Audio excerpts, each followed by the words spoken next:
Chapter 840. Xiao Chun and Zhao Hufeng sighed when they talked about what happened at the Hundred Spirits Lake. However, Yin Xiong, who was beside them, said fiercely, "Mother of Asterisker, if the Frost Python and Yun Wan hadn't tricked me, I wouldn't have been defeated."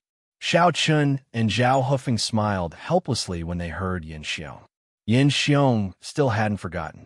However, if Yin Xiong hadn't been impulsive, he wouldn't have fallen for the Frost Python's trap.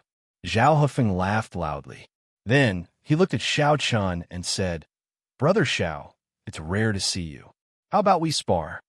Zhao Hufeng was excited to see Xiao Chun since they had both experienced the inheritance and fought before. He wanted to spar with Xiao Chun again. Xiao Chun didn't reject Zhao Hufeng's request. Although Zhao Hufeng was no longer his opponent and couldn't even last one round against Xiao Chun had no reason to reject Zhao Hufeng's request. Yin Xiong nodded slightly. Then, the two of them came to the center of the courtyard. Looking at the two of them standing opposite each other, Yin Xiong smiled faintly. Zhao Hufeng did not see through Xiao Chun's cultivation, but how could Yin Xiong not see through it? At first glance, Yin Xiong found that Xiao Chun's cultivation had broken through the Tao Master realm, while Zhao Hufeng's cultivation was only at the completion of the Tao King realm. Zhao Hufeng had no chance of winning at all. To be honest, Yin Xiong was also surprised by Xiao Chun's cultivation. He didn't know how Xiao Chun cultivated to be so fast. Of course, Yin Xiong didn't know that the breakthrough in cultivation was only one aspect. Xiao Chun's battle strength had changed the most in the past few years. "Brother Xiao, I'm coming. Be careful." Zhao Hufeng took the initiative to attack and said. Then, he threw out a punch. In the face of Zhao Hufeng's attack, Xiao Chun did not choose to dodge. Instead, he charged forward and the two immediately engaged in a fierce battle. Yin Xiong, Chun Ling, Long Qing, Qin Shiru, and Xiao Qing could tell that Xiao Chun was deliberately going easy on Zhao Hufeng. Even during the battle, Xiao Chun kept feeding Zhao Hufeng moves. The sparring between the two did not seem like a battle at all. It was more like a teacher teaching his student. It was precisely because Xiao Chun had deliberately gone easy on Zhao Hufeng that not only had he not been instantly killed, but he had also gained a lot from the battle with Xiao Chun. After a quarter of an hour, Zhao Hufeng took the initiative to retreat. Seeing this, Xiao Chun did not chase after him and separated again. Zhao Hufeng's expression had completely changed at this time. There was some bitterness, but more than that, there was gratitude. As the person involved, how could Zhao Hufeng not feel that Xiao Chun had been going easy on him in the previous battle? Taking a deep breath, Zhao Hufeng cupped his hands and said, "It seems that Brother Xiao has not wasted these 4 years. You have already left me far behind. However, I still have to thank Brother Xiao." He cupped his hands and thanked Zhao Hufeng. Hearing this, Xiao Chun smiled and replied, "Brother Zhao is too polite. I just had some opportunities of my own. Brother Zhao has also improved a lot. In terms of strength, you are already above Li Changle." Zhao Hufeng was the third candidate chosen saint of the Sun Saint sect, while Li Changle was the first candidate chosen saint. However, after the battle just now, Xiao Chun was certain that Zhao Hufeng's strength definitely surpassed Li Changle's. It seemed that Yin Xiong was not lying. Fortunately, Li Changfeng was not in the sect. Otherwise, the position of the first candidate chosen saint would have changed hands long ago. However, was it really a coincidence that Li Changfeng ran to Sky Fire City? Was it not because he wanted to protect his position as the first candidate chosen saint that he deliberately hid there?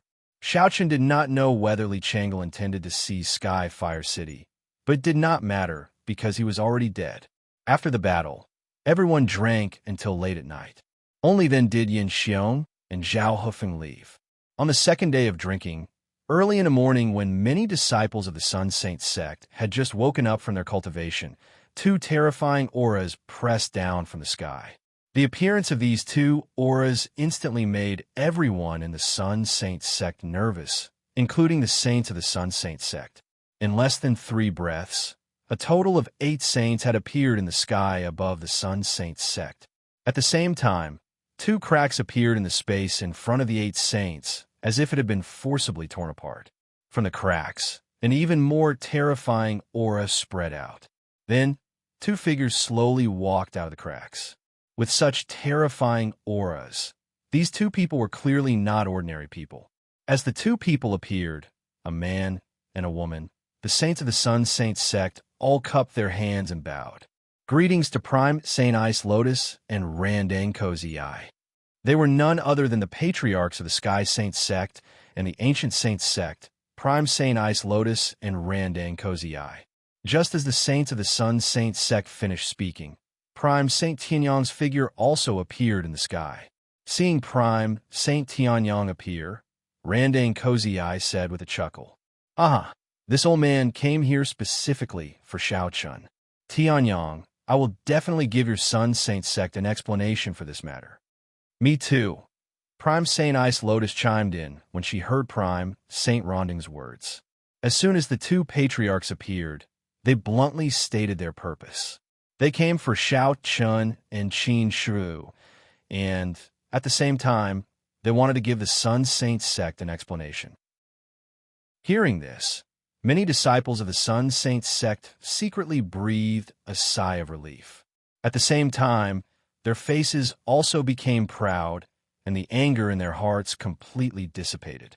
Originally, many disciples thought that Li Changle's death was in vain. However, no matter what, Li Changle was still the prospective saint of the Sun Saint sect. As fellow disciples of the Sun Saint sect, the disciples of the Sun Saint sect definitely felt a little uncomfortable that he was killed just like that. It wasn't because of Li Changle, but because of the pride of being a disciple of the Sun Saint sect. But now, for this matter, the 2 patriarchs of the Sky Saint sect and the Ancient Saint sect had personally appeared. This was enough to give the Sun Saint sect face. Not only the disciples, but the saints also felt the same. If the 2 patriarchs personally came to the Sun Saint sect to apologize, not only would it save the Sun Saint sect's face, but it would also become a beautiful story. When he heard Randang Cozy Eye and Prime Saint Ice Lotus's words, Prime Saint Tianyang also laughed heartily. "Haha, you 2 old fellows, there's no need for the 2 of you to personally appear for the matters of the younger generation. It's just a small matter. Haha, but since you're here, let's have a few drinks today." Prime Saint Tianyang didn't conceal his words. His voice was so loud that everyone in the Sun Saint sect heard him. As he spoke, the 3 patriarchs disappeared into the horizon together, followed by the disciples and saints. At the same time, Li Changle's matter was completely resolved. Just as the Heavenly Sun Saint had said, since the 2 patriarchs had appeared, Li Changle's death was just a small matter that wasn't worth mentioning at all. Begging for collection, begging for monthly votes, begging for recommendations. Chapter 841. With the arrival of Randang Cozy Eye and the Ice Lotus Prime Saint, Xiao Chun and the others naturally wouldn't have any problems. Sure enough, after the 3 ancestors left, a saint from the Sun Saint sect arrived at the residence of Xiao Chun and the others. His attitude was clearly much friendlier. "Xiao Chun, Randang Cozy Eye, and the Ice Lotus Prime Saint asked me to pass on a message to you. They want you to return to the Ancient Saint Province. They could leave at any time." Hearing the saint's words, Xiao Chun bowed and thanked him. "Thank you, Senior." Randang Cozy Eye had asked them to leave first. Clearly, the 3 old fellows still had something to discuss. Xiao Chun also guessed that he was just an excuse for Randang Cozy Eye and the Ice Lotus Prime Saint to personally come to the Sun Saint sect. The 3 of them definitely had something to discuss. Since that was the case, Xiao Chun naturally didn't need to wait in the Sun Saint sect. Moreover, Xiao Chun wanted to take this opportunity to return to the Moonless Empire. Since he had already found his father, Xiao Qing, he naturally wanted to reunite with them. Moreover, only by letting Xiao Qing go to the Moonless Empire would Xiao Chun be at ease. After bidding farewell to Yin Xiong and Zhao Hufeng, Xiao Chun sent a message to Randang Cozy Eye, telling him that he would return to the Moonless Empire first before returning to the Ancient Saint sect. Randang Cozy Eye naturally had no objections to Xiao Chun's decision. On the same day, Xiao Chun and the others left the Sun Saint sect and returned to West Sea City through the transportation array. After several months, West Sea City had once again regained its peace. The legendary dragon race had also gradually been forgotten by the people. After all, ever since the last demonic beast attack, the legendary dragon race had never appeared again. Of course, it was impossible for it to appear again because Long Qing was by Xiao Chen's side at this moment. Without deliberately paying attention to this matter, Xiao Chen was naturally happy to be free. He smoothly took the transportation array in West Sea City and left the Sun Saint province. After returning to the ancient saint sect, Xiao Chen didn't stop. He brought Little Qing, Long Qing, Qin Shiru, Chun Ling, and the others to the Moonless Empire. With the transportation array, it didn't take long for the group to arrive at the capital of the Moonless Empire. The Moonless Empire was the first place Xiao Chen came into contact with after coming to the Tiana continent. Looking at everything familiar in the imperial capital, Xiao Chen smiled slightly. "Father, let's go see my mother." After not coming back for so many years, Xiao Chen also missed his mother, by Ru Yue. Hearing this, Xiao Qing felt the same. Emperor was the crown prince of the crown prince of the crown, SSS heavenly residence, TSSS. The former crown prince, Chu Wuming, was now the emperor of the Moonless Empire. The moment Xiao Chen appeared in the capital, Chu Wuming received the news. Hearing that Xiao Chen had returned to the Moonless Empire, Chu Wuming, who was in the imperial palace, immediately issued a decree. Pass down the decree. Prepare for the heavenly residence. For Chu Wuming to be able to sit on the throne and develop the Moonless Empire into the largest empire in the entire Danyang County, Xiao Chen's help was absolutely huge. Moreover, although Chu Wuming had never left Danyang County, he had been paying attention to Xiao Chen. He knew that Xiao Chen was now the first candidate holy son of the ancient sacred sect. As such, Chu Wuming was even more afraid of Xiao Chen than before. At the same time, he also understood that if the Moonless Empire wanted to continue to prosper, it was necessary to have a good relationship with Xiao Chen. The status of the candidate holy son of the ancient sacred sect was much higher than Chu Wuming's status as the emperor of the Moonless Empire. To put it bluntly, Xiao Chen only needed to say a word to determine whether the Moonless Empire would prosper or decline. It was also because of Xiao Chen's deterrence that no one in Danyang County dared to provoke the Moonless Empire, including the Heavenly Qi sect. Even though Gu Qi had left the Heavenly Qi sect, the Heavenly Qi sect was still intact, and no one dared to provoke them. The reason for this was naturally because of Xiao Chen's existence. Perhaps even Xiao Chen himself did not expect that because of his existence, the Moonless Empire and the Heavenly Qi sect would become the true overlords of Danyang County. Chu Wuming immediately rushed to the Heavenly Stellar Residence. At the same time, Xiao Chen had already brought everyone to the Heavenly Stellar Residence in the imperial capital. There were still some warriors from the Heavenly Stellar continent who had held back. However, they were all old, weak, sick, and disabled. They could be considered as people who had retired here. When they saw Xiao Chen, Qin Shiru, Long Qing, Chun Ling, and the others appear, the warriors from the Heavenly Stellar continent were all extremely excited. They respectfully welcomed Xiao Chen and the others into the courtyard. "Is mother well?" Xiao Chen asked as he walked towards the backyard. Faced with Xiao Chen's question, the warrior from the Heavenly Stellar continent respectfully replied, in reply to King Bewitching Sword, "Madam Xiao is well." "That's good. By the way, is there any news of the Burning Sky ruler?" Xiao Chen asked again. When he had left the Moonless Empire for the Heavenly Qi sect, the Burning Sky ruler had also left. However, when he heard Xiao Chen's question, the warrior from the Heavenly Stellar continent shook his head, indicating that there was no news yet. There was still no news of the Burning Sky ruler. Xiao Chen did not frown at this. After so many years, where had the Burning Sky ruler gone? However, just as Xiao Chen was pondering, the group arrived outside by Ru Yue's courtyard. They pushed the door open and saw Bai Ru Yue sitting in the middle of the courtyard. Xiao Chen quickly went up to greet her. "Mother." Hearing Xiao Chen's voice, Bai Ru Yue, who was originally in a daze, was stunned. However, she quickly recovered and a happy smile appeared on her face as she hugged Xiao Chun. Xiao Chun had left for so many years, and Bai Ruyue naturally missed him dearly. Now that Xiao Chun had returned, how could she not be happy? It's good that you're back. It's good that you're back.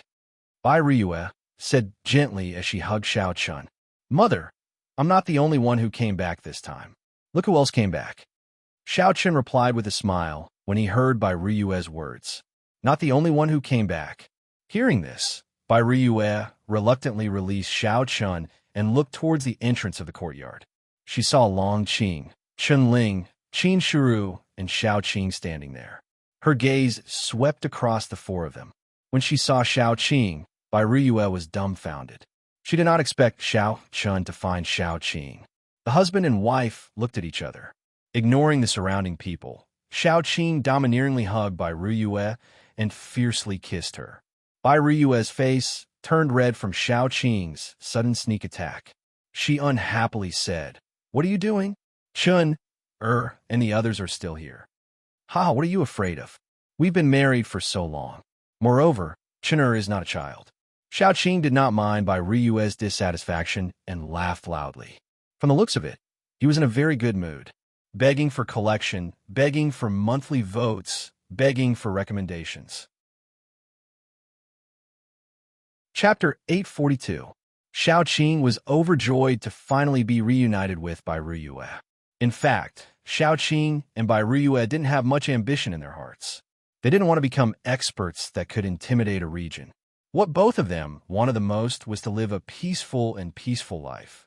If they had to make a wish, both of them only wished to live a little longer so that they could accompany Xiao Chun for a little longer. It was a very simple wish, so Xiao Qing was already very satisfied after seeing Bai Ruyue. Not only did Xiao Chun return, even Xiao Qing was brought back by Xiao Chun. Today was naturally a good day. Bai Ruyue immediately ordered people to prepare wine and dishes so that everyone could have a good meal together. Just as everyone was happily chatting, a cultivator from the heavenly Chun continent hurried into the courtyard and came to Xiao Sheng's side. He whispered in his ear, King Bewitching Sword, His Majesty is here. His Majesty that he was talking about was naturally Chu Wuming. Hearing this, Xiao Chun smiled and nodded. He then looked at Xiao Qing and Bai Ruyue and said, Father, Mother, Chu Wuming is here. I'll go out and meet him. Okay, go. Don't forget to come back quickly. Hearing Xiao Qin's words, Bai Ruyue nodded in agreement. However, she didn't forget to remind Xiao Chun to come back quickly. It was rare for the family to be reunited, so they naturally had to have a reunion dinner together. Nodding in agreement, Xiao Chun then looked at Chun Ling and the other two and said, Big brother, come with me. Shui Ro, you and second sister can accompany father and mother. After letting the two girls accompany Xiao Qing and Bai Ruyue, Xiao Chun quickly left the courtyard with Chun Ling and Shui Ro. They walked all the way to the main hall of the heavenly Chun residence. Here, Xiao Chun saw Chu Wuming. Compared to before, Chu Wuming was much more dignified now. After all, he was the ruler of a country and held the power to kill. However, Chu Wuming's prestige was useless against Xiao Chun. How could Xiao Chun care about the emperor of a small country? Seeing Xiao Chun and Chun Ling walk over, Chu Wuming was very smart. He did not put on the airs of an emperor and took the initiative to greet them. He bowed respectfully and said, Greetings, candidate saint. With the passage of time, both Xiao Chun and Chu Wuming's identities had undergone tremendous changes. Therefore, Chu Wuming no longer dared to speak to Xiao Chun like before. On the contrary, he became respectful. Facing Chu Wuming's actions, Xiao Chun personally helped him up and said with a smile, Brother Chu, let's go back to the way it was before. I like it better. Xiao Chun and Chu Wuming could be considered friends. Moreover, over the years, Chu Wuming had indeed fulfilled his promise. Not only did he support the development of the heavenly Qin residence, he also treated the warriors of the heavenly Qin continent well. Especially by Ruyue, he was very meticulous. Chu Wuming even conferred by Ruyue the title of Empress Dowager, which was equivalent to Chu Wuming's birth mother. Of course, this was all to curry favor with Xiao Chun. However, it was undeniable that Chu Wuming had put in a lot of effort. This was something that Xiao Chan was very satisfied with. At least in the Moonless Empire and the entire Danyang County, the warriors of the Heavenly Qin continent did not need to worry about their safety. Hearing Xiao Qin's words, Chu Wuming was stunned at first, but then he was overjoyed. However, on the surface, he still looked very nervous as he said, "Then, Brother Xiao, I will respectfully accept." "Haha, you brat. All right, do we still need to talk about this? How it was before, how it is now. All right, this is my big brother, Chunling. This is the Emperor of the Moonless Empire, Chu Wuming." Naturally, he could tell what Chu Wuming was thinking in his heart. It was nothing more than wanting to hug his thigh tightly. However, Xiao Chun did not object to this. He did not even mind helping Chu Wuming. After all, the development of the Moonless Empire was a good thing for the warriors of the Heavenly Qin continent. Even though Xiao Chan did not need to rely on the Moonless Empire now, this did not hinder anything. After personally introducing the two of them, Chu Wuming also respectfully called Chunling Big Brother. However, Chunling only nodded slightly in response, appearing very indifferent. It cannot be helped. The people around Xiao Chan were really arrogant. Qin Shuru and Long Qing were like this, and Chunling was even more so. To put it bluntly, in Chunling's eyes, even an ancestor like Randang Koziyai was probably not worthy of his attention. However, in the face of Chunling's indifference, Chu Wuming did not dare to have the slightest dissatisfaction. Immediately, the three of them walked into the hall together. Xiao Chun sat on the main seat, while Chunling and Chu Wuming sat on the left and right of Xiao Chun respectively. Actually, Chu Wuming did not come here for anything special. It was nothing more than chatting casually. After chatting for a while, Xiao Chun still urged Chu Wuming to go back quickly. Therefore, Chu Wuming did not stay for long and politely sent him off. However, before he left, Xiao Chun still told Chu Wuming that when he left, he would go to the palace to find him. At that time, the two of them would drink until they were drunk. Regarding this, Chu Wuming naturally agreed. How could Chu Wuming refuse to drink until they were drunk together with Xiao Chun? After the two of them agreed, Chu Wuming left, and Xiao Chun brought Chunling back to the backyard.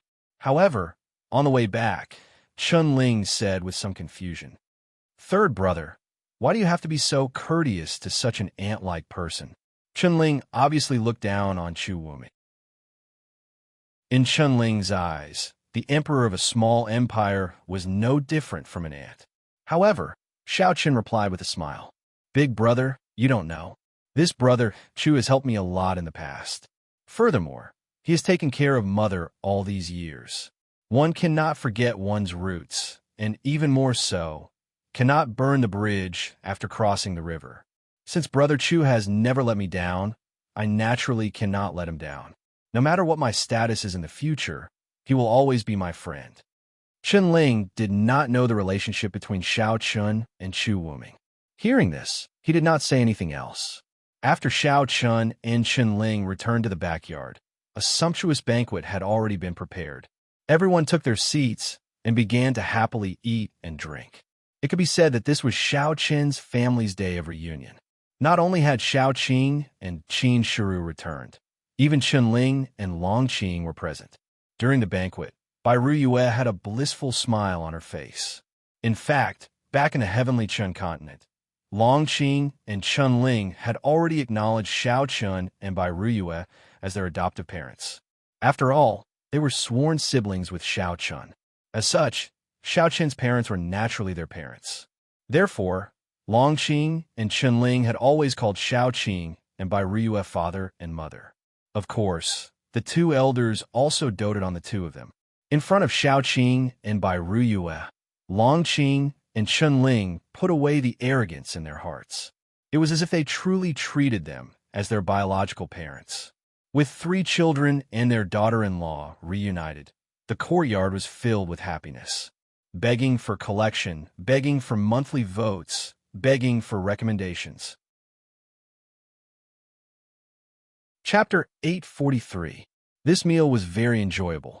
The only thing that made Xiao Chan feel helpless was that Xiao Qing and Bai Ruyue wanted to have grandchildren.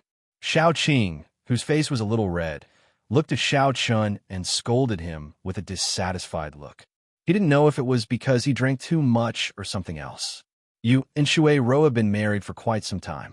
Brat, when are you going to give us a chubby grandson?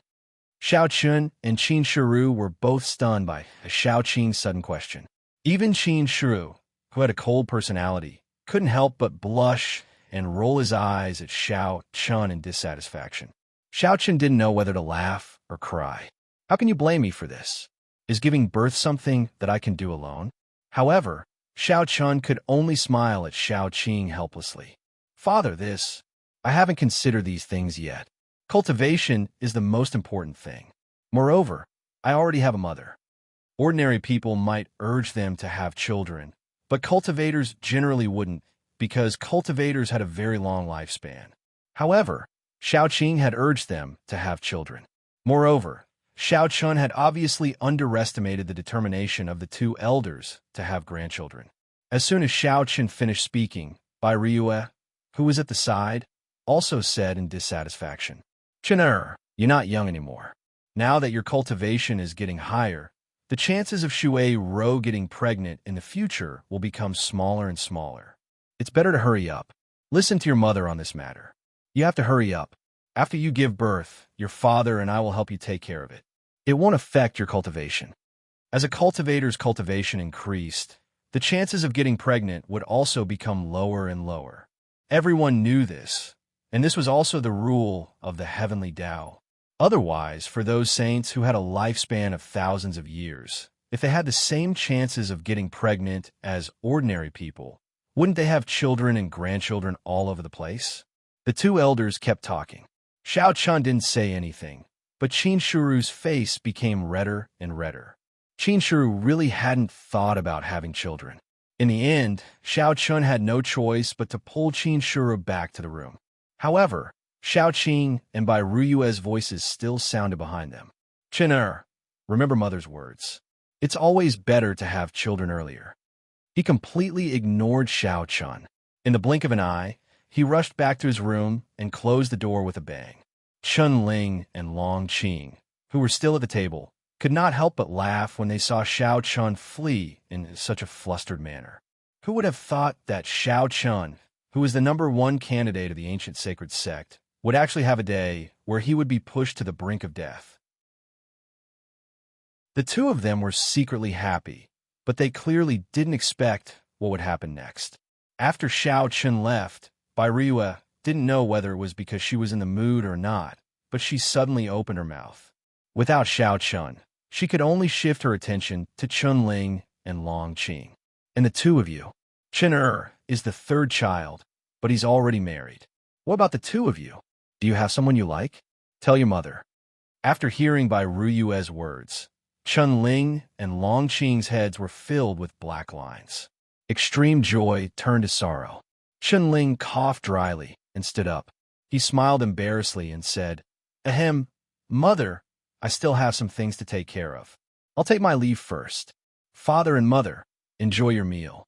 After speaking, Chun Ling didn't wait for Bai Ryue's reply and disappeared. Seeing this, Long Qing obviously couldn't sit still and said, Mother, I'll take my leave first. Well, mother, I'm not feeling well, so I'll go back to my room to rest. After speaking, Long Qing also didn't wait for Bai Ryue's reply and disappeared in a flash. Seeing the three children escape one by one, Bai Ryue said with slight anger, These children really don't understand the painstaking efforts of us parents. Hee, who cares about them? Ryue, we've been apart for a long time. Let's not waste such a beautiful scene. Facing Bai Ryue's complaints, Xiao Qing drank the wine in his cup in one gulp, and then said to Bai Ryue with a smile, Go away. Who's been apart for a long time? Bai Ryue unhappily replied, Hee, of course it's you. Hearing this, Xiao Qing smiled. Then, without waiting for Bai Ryue's consent, he carried her body and walked directly to the room. The family reunited, and everyone slept very peacefully that night. The next morning, Xiao Chun and Qin Shiru woke up and sat in front of the mirror combing their hair. Qin Shiru hadn't forgotten what Bai Ryue said last night and nervously said to Xiao Chun, who was drinking tea behind him, Husband, are we really going to have a child? Why? Don't you want to have one? Hearing this, Xiao Chun smiled. No, it's just that I've never thought about this problem. Qin Shiru said, let nature take its course. There's no need to do anything deliberately. Don't worry, I'll take care of Mother. Seeing that Qin Shiru was somewhat nervous about this matter, Xiao Chun also comforted him. While the two of them were talking, someone knocked on the door gently. Then, Xiao Chun got up and opened the door, only to see a tall and strong woman standing outside. Xiao Chun recognized this woman. She seemed to be Hu Yao, a demonic beast from the Tiger Leopard Ridge who was sent by the Tiger Emperor to protect by Ruyue. Now that she took the initiative to visit, Xiao Chun asked, "What's wrong? Is something the matter?" After hearing Xiao Chun's words, Hu Yao was obviously nervous and stuttered. Young master, about the matter you promised the Tiger Emperor back then.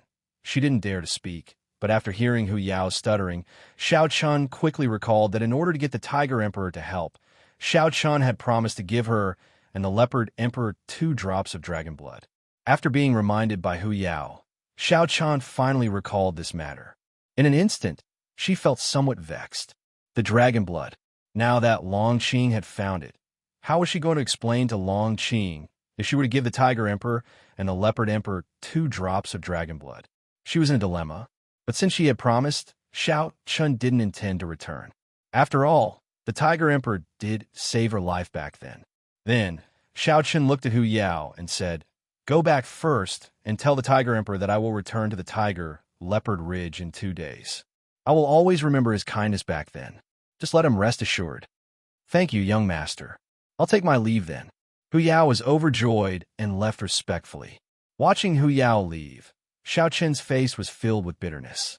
At the same time, Qin Shiru, who had dressed up, came to Xiao Chun's side and looked at Hu Yao's back. "Hubby, what's wrong?"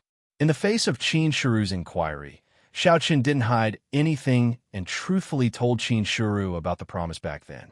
In the end, Xiao Chun said with a helpless expression, "Back then, it was an emergency. I didn't ask second sister before I agreed. How am I going to tell second sister now? With second sister's temper, she definitely won't agree to give her essence blood to 2 mixed-blood demonic beasts." Chapter 844. He didn't know what to say to Long Qing. With Long Qing's violent temper, Xiao Chun could imagine how she would react. As a pure-blooded dragon, how could she be willing to give her essence blood to 2 low-level monstrous beasts? In Long Qing's eyes, that would be an insult. Sighing helplessly, Qin Shiru smiled and said, "Then what will they do if you return? With my current status and strength, they can't do anything even if I return. However, the Tiger Emperor did save my life back then. Since I've received his kindness and made a promise, I naturally have to fulfill it. I don't want to be a person who goes back on his word," Xiao Chun replied seriously. It was not impossible for Xiao Chun to go back on his word. That way, everything would be easily solved, and he would not have to worry about anything. However, that was impossible. Even though Xiao Chun's current status meant that even if he went back on his word, the Tiger Emperor and the Panther Emperor would not be able to do anything about it. But Xiao Chun himself would not be able to get past this hurdle. Gratitude must be repaid. Hatred must be avenged. This was the principle of a real man walking in the world. Xiao Chun wouldn't return kindness with enmity and burn the bridge after crossing the river, nor would he do such a thing. Hearing Xiao Chun's answer, Qin Shiru's smile didn't fade. In that case, there's nothing to be worried about. What do you mean? Xiao Chun was puzzled. Qin Shiru's words made Xiao Chun confused. "Husband, are you confused because you're closely involved, or do you not understand second sister's personality? Although second sister is arrogant, no matter what, the Tiger Emperor did save your life back then. Moreover, you've already made a promise. Therefore, no matter how unwilling second sister is, she will definitely agree to give them 2 drops of essence blood. Therefore, husband, you don't need to worry or think too much. Just tell second sister the truth. Perhaps second sister will be angry, but she definitely won't refuse. After all, the Tiger Emperor saved her most beloved 3rd brother," Qin Shiru said with a smile. Hearing Qin Shiru's words, Xiao Chun was suddenly enlightened. That's right, he really underestimated second sister. Just as Qin Shuru said, there was no way second sister wouldn't agree. Shuru is right. I'll go look for second sister now. With a smile on his face, Xiao Chun was so happy that he kissed Qin Shuru fiercely. Then, he strode towards Long Qing's room. Qin Shuru's face turned red from Xiao Chen's sudden sneak attack. However, Xiao Chun had already left. After cursing Xiao Chun in his heart, Qin Shuru also went to greet Xiao Qing and Bai Ruyue. He walked all the way to Long Qing's room. It had to be said that although Qin Shuru had enlightened him, Xiao Chun was still a little nervous. He didn't doubt that Long Qing would definitely throw a tantrum after hearing about this matter. However, there was nothing he could do about it. Words were like water that had been spilled. If he was scolded, then so be it. He carefully walked to Long Qing's door and gently knocked on the door. Soon, Long Qing's voice came from the room. "Who is it?" "Second sister, it's me," Xiao Chun replied softly. "Come in." After getting Long Qing's permission, Xiao Chun pushed the door open and entered. The moment he entered, he saw Long Qing sitting in front of the dressing table, combing her hair. It seemed that no matter if she was a human or a dragon, as long as she was a female, she would have a heart that loved beauty. Because he had something to ask of her, Xiao Chun took the initiative to go behind Long Qing when he saw this scene. He forcefully snatched the comb from Long Qing's hands and gently combed Long Qing's hair. "Second sister, let me help you." This was the first time that Xiao Chun took the initiative to help Long Qing with her makeup. She didn't even refuse. If it was someone else, even if it was Chun Ling, Long Qing would probably throw a tantrum. However, facing Xiao Chun, Long Qing calmly accepted it. In this world, there was probably no one more important than Xiao Chun in Long Qing's heart. While enjoying Xiao Chen's service, Long Qing lazily said, "Little brother, you're trying to curry favor for no reason. Do you have something to ask of me?" "Of course not." "Second sister, what are you saying? We're siblings. It's only right for me to help you comb your hair. However, I do have a small matter that I need your help with," Xiao Chun said with a smile. "Oh, what is it?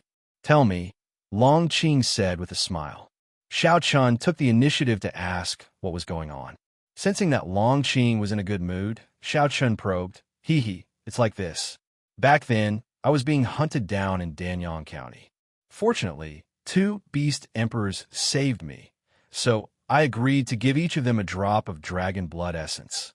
Xiao Chun said cautiously. Long Qing didn't react to the first half of the story.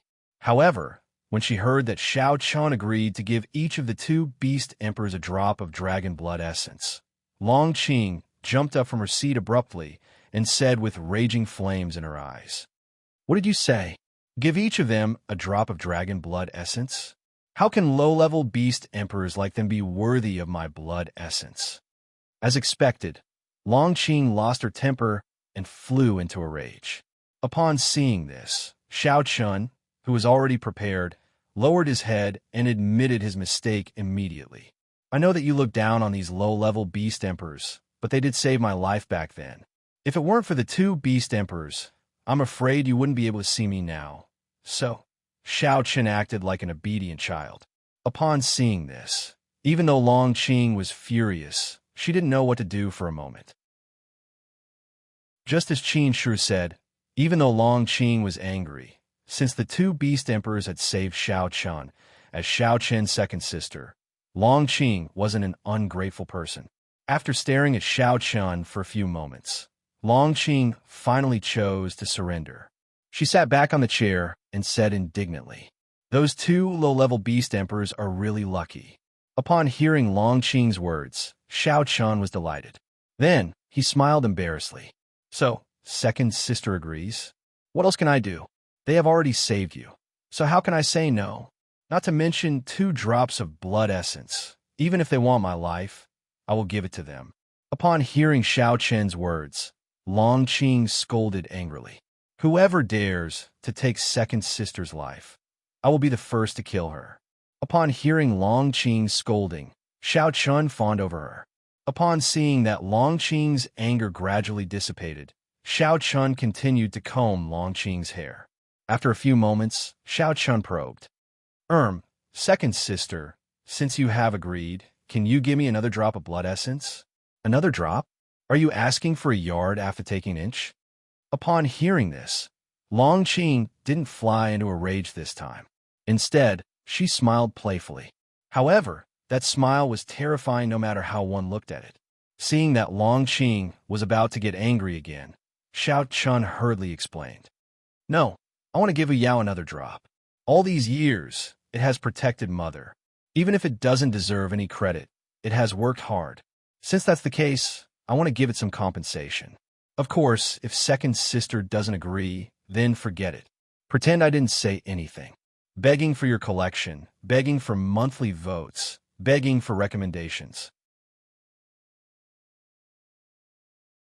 Chapter 845. She wanted to give Yao one more drop. Hearing this, Longqing said unhappily, I think you should just cut me and let me bleed, then take it to the streets of the imperial capital to buy it. The Dragon Clan's blood essence can make you rich in an instant. Hearing Longqing's words, Xiao Chun smiled embarrassedly and said, Then forget it.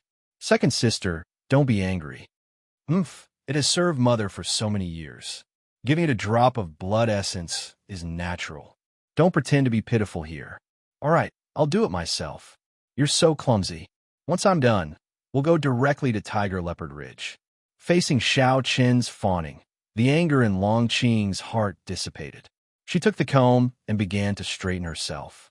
Very quickly, Longqing finished dressing up. Then, Xiao Chun asked someone to call Hu Yao over. Not knowing why Xiao Chun called for him, Hu Yao came into the room and respectfully bowed to Xiao Chun and Longqing.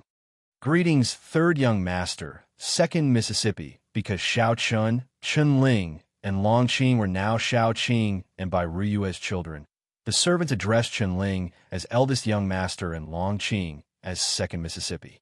As for our comrade Xiao Chun, he could only be called third young master. Of course, Xiao Chun did not care about this at all.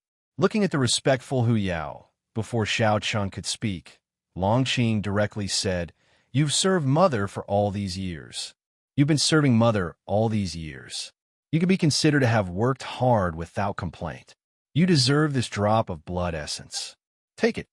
As she spoke, Longqing flicked her finger, and a drop of blood essence the size of a fingernail was sent into Hu Yao's hand. Looking at the drop of blood essence on his palm, Hu Yao was stunned. Hu Yao could sense an extremely dense pressure from the drop of essence blood. Moreover, he could faintly hear the roar of a dragon. His blood vessels began to tremble uncontrollably. Just facing a drop of Longqing's blood essence, Hu Yao actually knelt down directly. At the same time, his eyes were filled with disbelief. Dragon Clan's blood essence. This was the Dragon Clan's blood essence. Looking at Hu Yao kneeling on the ground, as if he was worshipping a god, Longqing didn't feel the slightest bit surprised. The pure-blooded dragon race was a godlike existence among the demon beasts. Looking at the entire world, there were only a few demon beasts that were comparable to the pure-blooded dragon race. With an indifferent expression, Longqing continued, You deserve this drop of blood essence. Take it. There's one more thing. Let me ask you, are you willing to continue serving Mother? If you're willing, little brother and I will go to Tiger Leopard Ridge to tell you. From today onwards, you're a member of my Shao family and have nothing to do with Tiger Leopard Ridge. Are you willing? Hu Yao's performance these past few years was pretty good, and Bai Ruyu was also very satisfied. Therefore, Longqing planned to let him stay by Bai Ruyu and Little Qing's side for a long time. Hearing this, Hu Yao's heart was wild with joy as he excitedly nodded his head. Thank you, second Mississippi. I'm willing to serve Madam for the rest of my life. Until now, how could Hu Yao not know that the second miss in front of him was the pure-blooded dragon race that Xiao Chun spoke of back then? To be able to follow a pure-blooded dragon was definitely an extremely glorious thing. Moreover, it was also something that all demon beasts dreamed of. Hearing Hu Yao's answer, Longqing nodded her head and said, Okay, you can leave. Hu Yao respectfully bowed and left. Even after leaving the room, Hu Yao still felt like he was in a dream. He never thought that one day he would be lucky enough to obtain a drop of dragon blood essence. With this drop of dragon blood essence, Hu Yao's bloodline power would complete a qualitative leap. At that time, he wouldn't be inferior to the Tiger Emperor, and he would have the possibility of breaking through to the Beast Emperor realm. After dealing with Hu Yao's matter, Long Qing rolled her eyes at Xiao Chun, then stood up and said, "Let's go. We'll first pay our respects to father and mother, then set off for Tiger Leopard Ridge." With that, Long Qing took the lead and walked out of the room, while Xiao Chun followed closely behind. They walked all the way to the hall.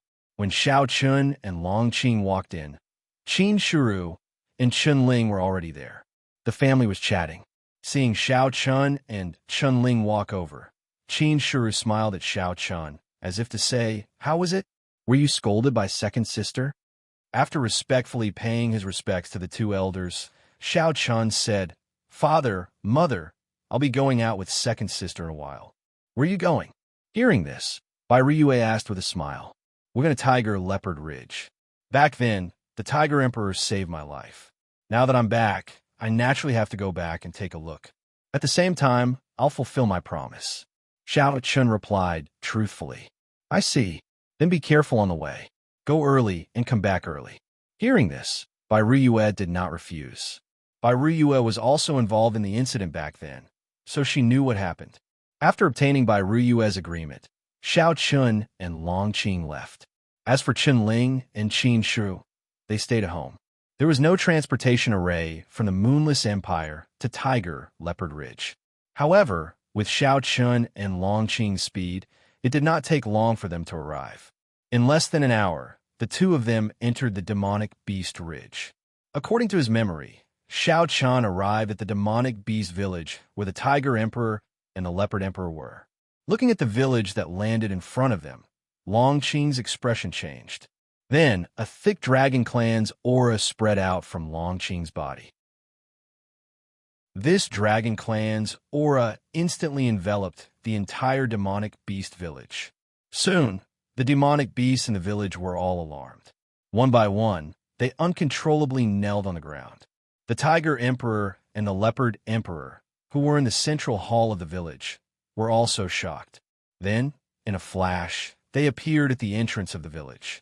Looking at Xiao Chun and Long Qing before them, the Tiger Emperor and the Leopard Emperor's hearts trembled. At the same time, Xiao Chun said with a smile, "The two of you, I'm here to fulfill my promise back then. This is my second sister. I don't think I need to tell you her identity, right?"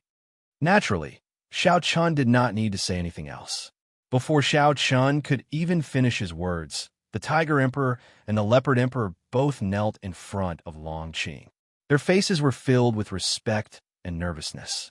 Looking at the Tiger Emperor and the Leopard Emperor kneeling before her, Long Qing slowly withdrew her Dragon Clan's aura. At the same time, the two Beast Emperors felt a little better. Previously, when they were suppressed by Long Qing's Dragon Clan's aura, the two Beast Emperors could only feel cold sweat dripping down their backs. The suppression that came from the depths of their bloodline made it impossible for them to resist. Now that the Dragon Clan's aura had dissipated, the two Beast Emperors respectfully said, "Greetings, Lord Dragon Clan." As they spoke, the two Beast Emperors continued to kowtow. It felt as though they were extremely respectful. Upon seeing this, Long Qing spoke in an unhurried tone. "All right, let's find a quieter place to talk." This was the entrance of the village, and there were demonic beasts everywhere.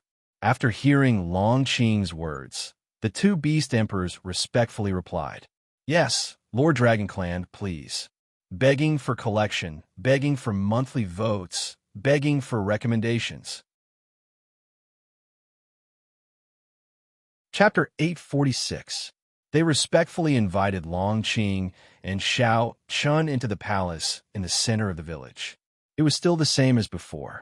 However, this time, the Tiger Emperor and the Leopard Emperor did not dare to sit on the high seats.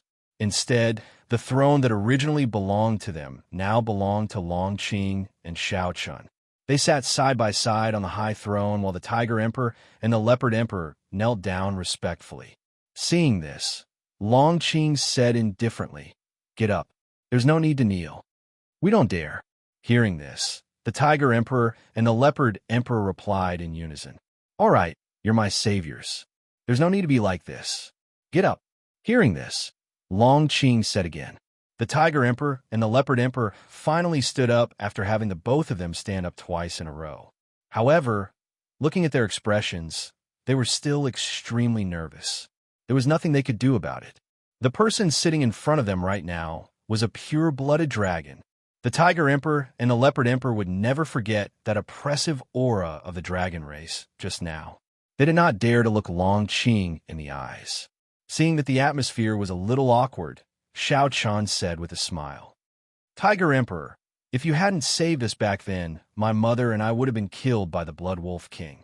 Speaking of which, I really have to thank you. Xiao Qian did not forget the favor of saving his life back then.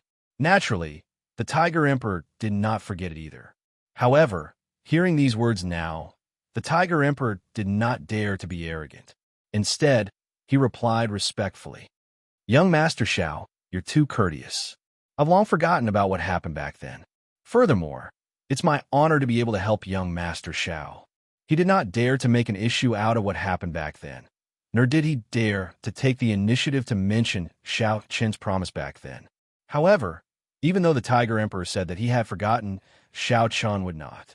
Hearing this, Xiao Qian said with a smile, Tiger Emperor, you must be joking. A favor is a favor. This is the truth. Even if you've forgotten, my second sister and I will never forget. Therefore, it's time to fulfill the promise back then. When they heard Xiao Qian mention making a promise, the Tiger King and Panther King's hearts tightened. They naturally knew what this promise was. 2 drops of dragon race blood essence. After so many years, they had never forgotten about these 2 drops of dragon blood essence. After thinking about it day and night, they finally got it. However, it was completely different from what they had imagined. Today, when they finally faced Long Qing, the Tiger King and the Leopard King realized that the pressure of facing a pure-blooded dragon was so great that it was hard to breathe. They were excited, agitated, and nervous. Unknowingly, their backs were drenched in cold sweat. At the same time, Long Qing continued Xiao Qian's words. I've already heard about what happened back then from my younger brother. Indeed, I have to thank all of you. If it weren't for all of you, my younger brother and mother wouldn't have been able to escape so smoothly. Therefore, I also want to thank all of you here. Long Qing took the initiative to thank them. Hearing this, the Tiger King and the Leopard King knelt down again. Without any hesitation, they knelt down for the second time, with their heads deeply pressed against the ground. However, at this time, the 2 of them were incomparably proud. The gratitude of a pure-blooded dragon race was enough for the 2 of them to brag about for the rest of their lives. Let alone beast kings. Even demonic beasts that had broken through to the Saint Beast realm couldn't receive the gratitude of a pure-blooded dragon race. The Saint Beast realm was equivalent to the human saint realm. However, there were no demonic beasts in the Saint Beast realm in the Tiana continent. In the past, there were, but they were all killed by human saints. As a result, the Tiana continent was dominated by humans, and demonic beasts could only obey humans. They knelt on the ground nervously and excitedly. Seeing this, Long Qing gestured for the 2 of them to get up again. Then, with a flick of his finger, 2 drops of blood essence were sent to them. Accept it. This is what you deserve. It's also my way of repaying you for saving my life back then, Long Qing said. Hearing this, the 2 Beast Kings respectfully accepted the 2 drops of blood essence and said respectfully, Thank you, Lord Dragon Race. In order to repay the debt of saving his life back then, the arrogant Long Qing not only gave them 2 drops of blood essence, but also personally thanked the Tiger Emperor and Leopard Emperor. Qin Shuru was right. Long Qing wasn't an unreasonable person, nor was he an ungrateful person. Of course, there was another reason why he was able to do this, and it was also the most important reason, Xiao Qian. Xiao Qian's importance in Long Qing's heart was self-evident. No one could compare to him. Since the Tiger Emperor had once saved Xiao Qian's life, in Long Qing's heart, they had a certain place. Therefore, Long Qing put aside his arrogance and personally thanked the 2 of them. After giving away the blood essence and fulfilling his promise back then, Long Qing prepared to leave.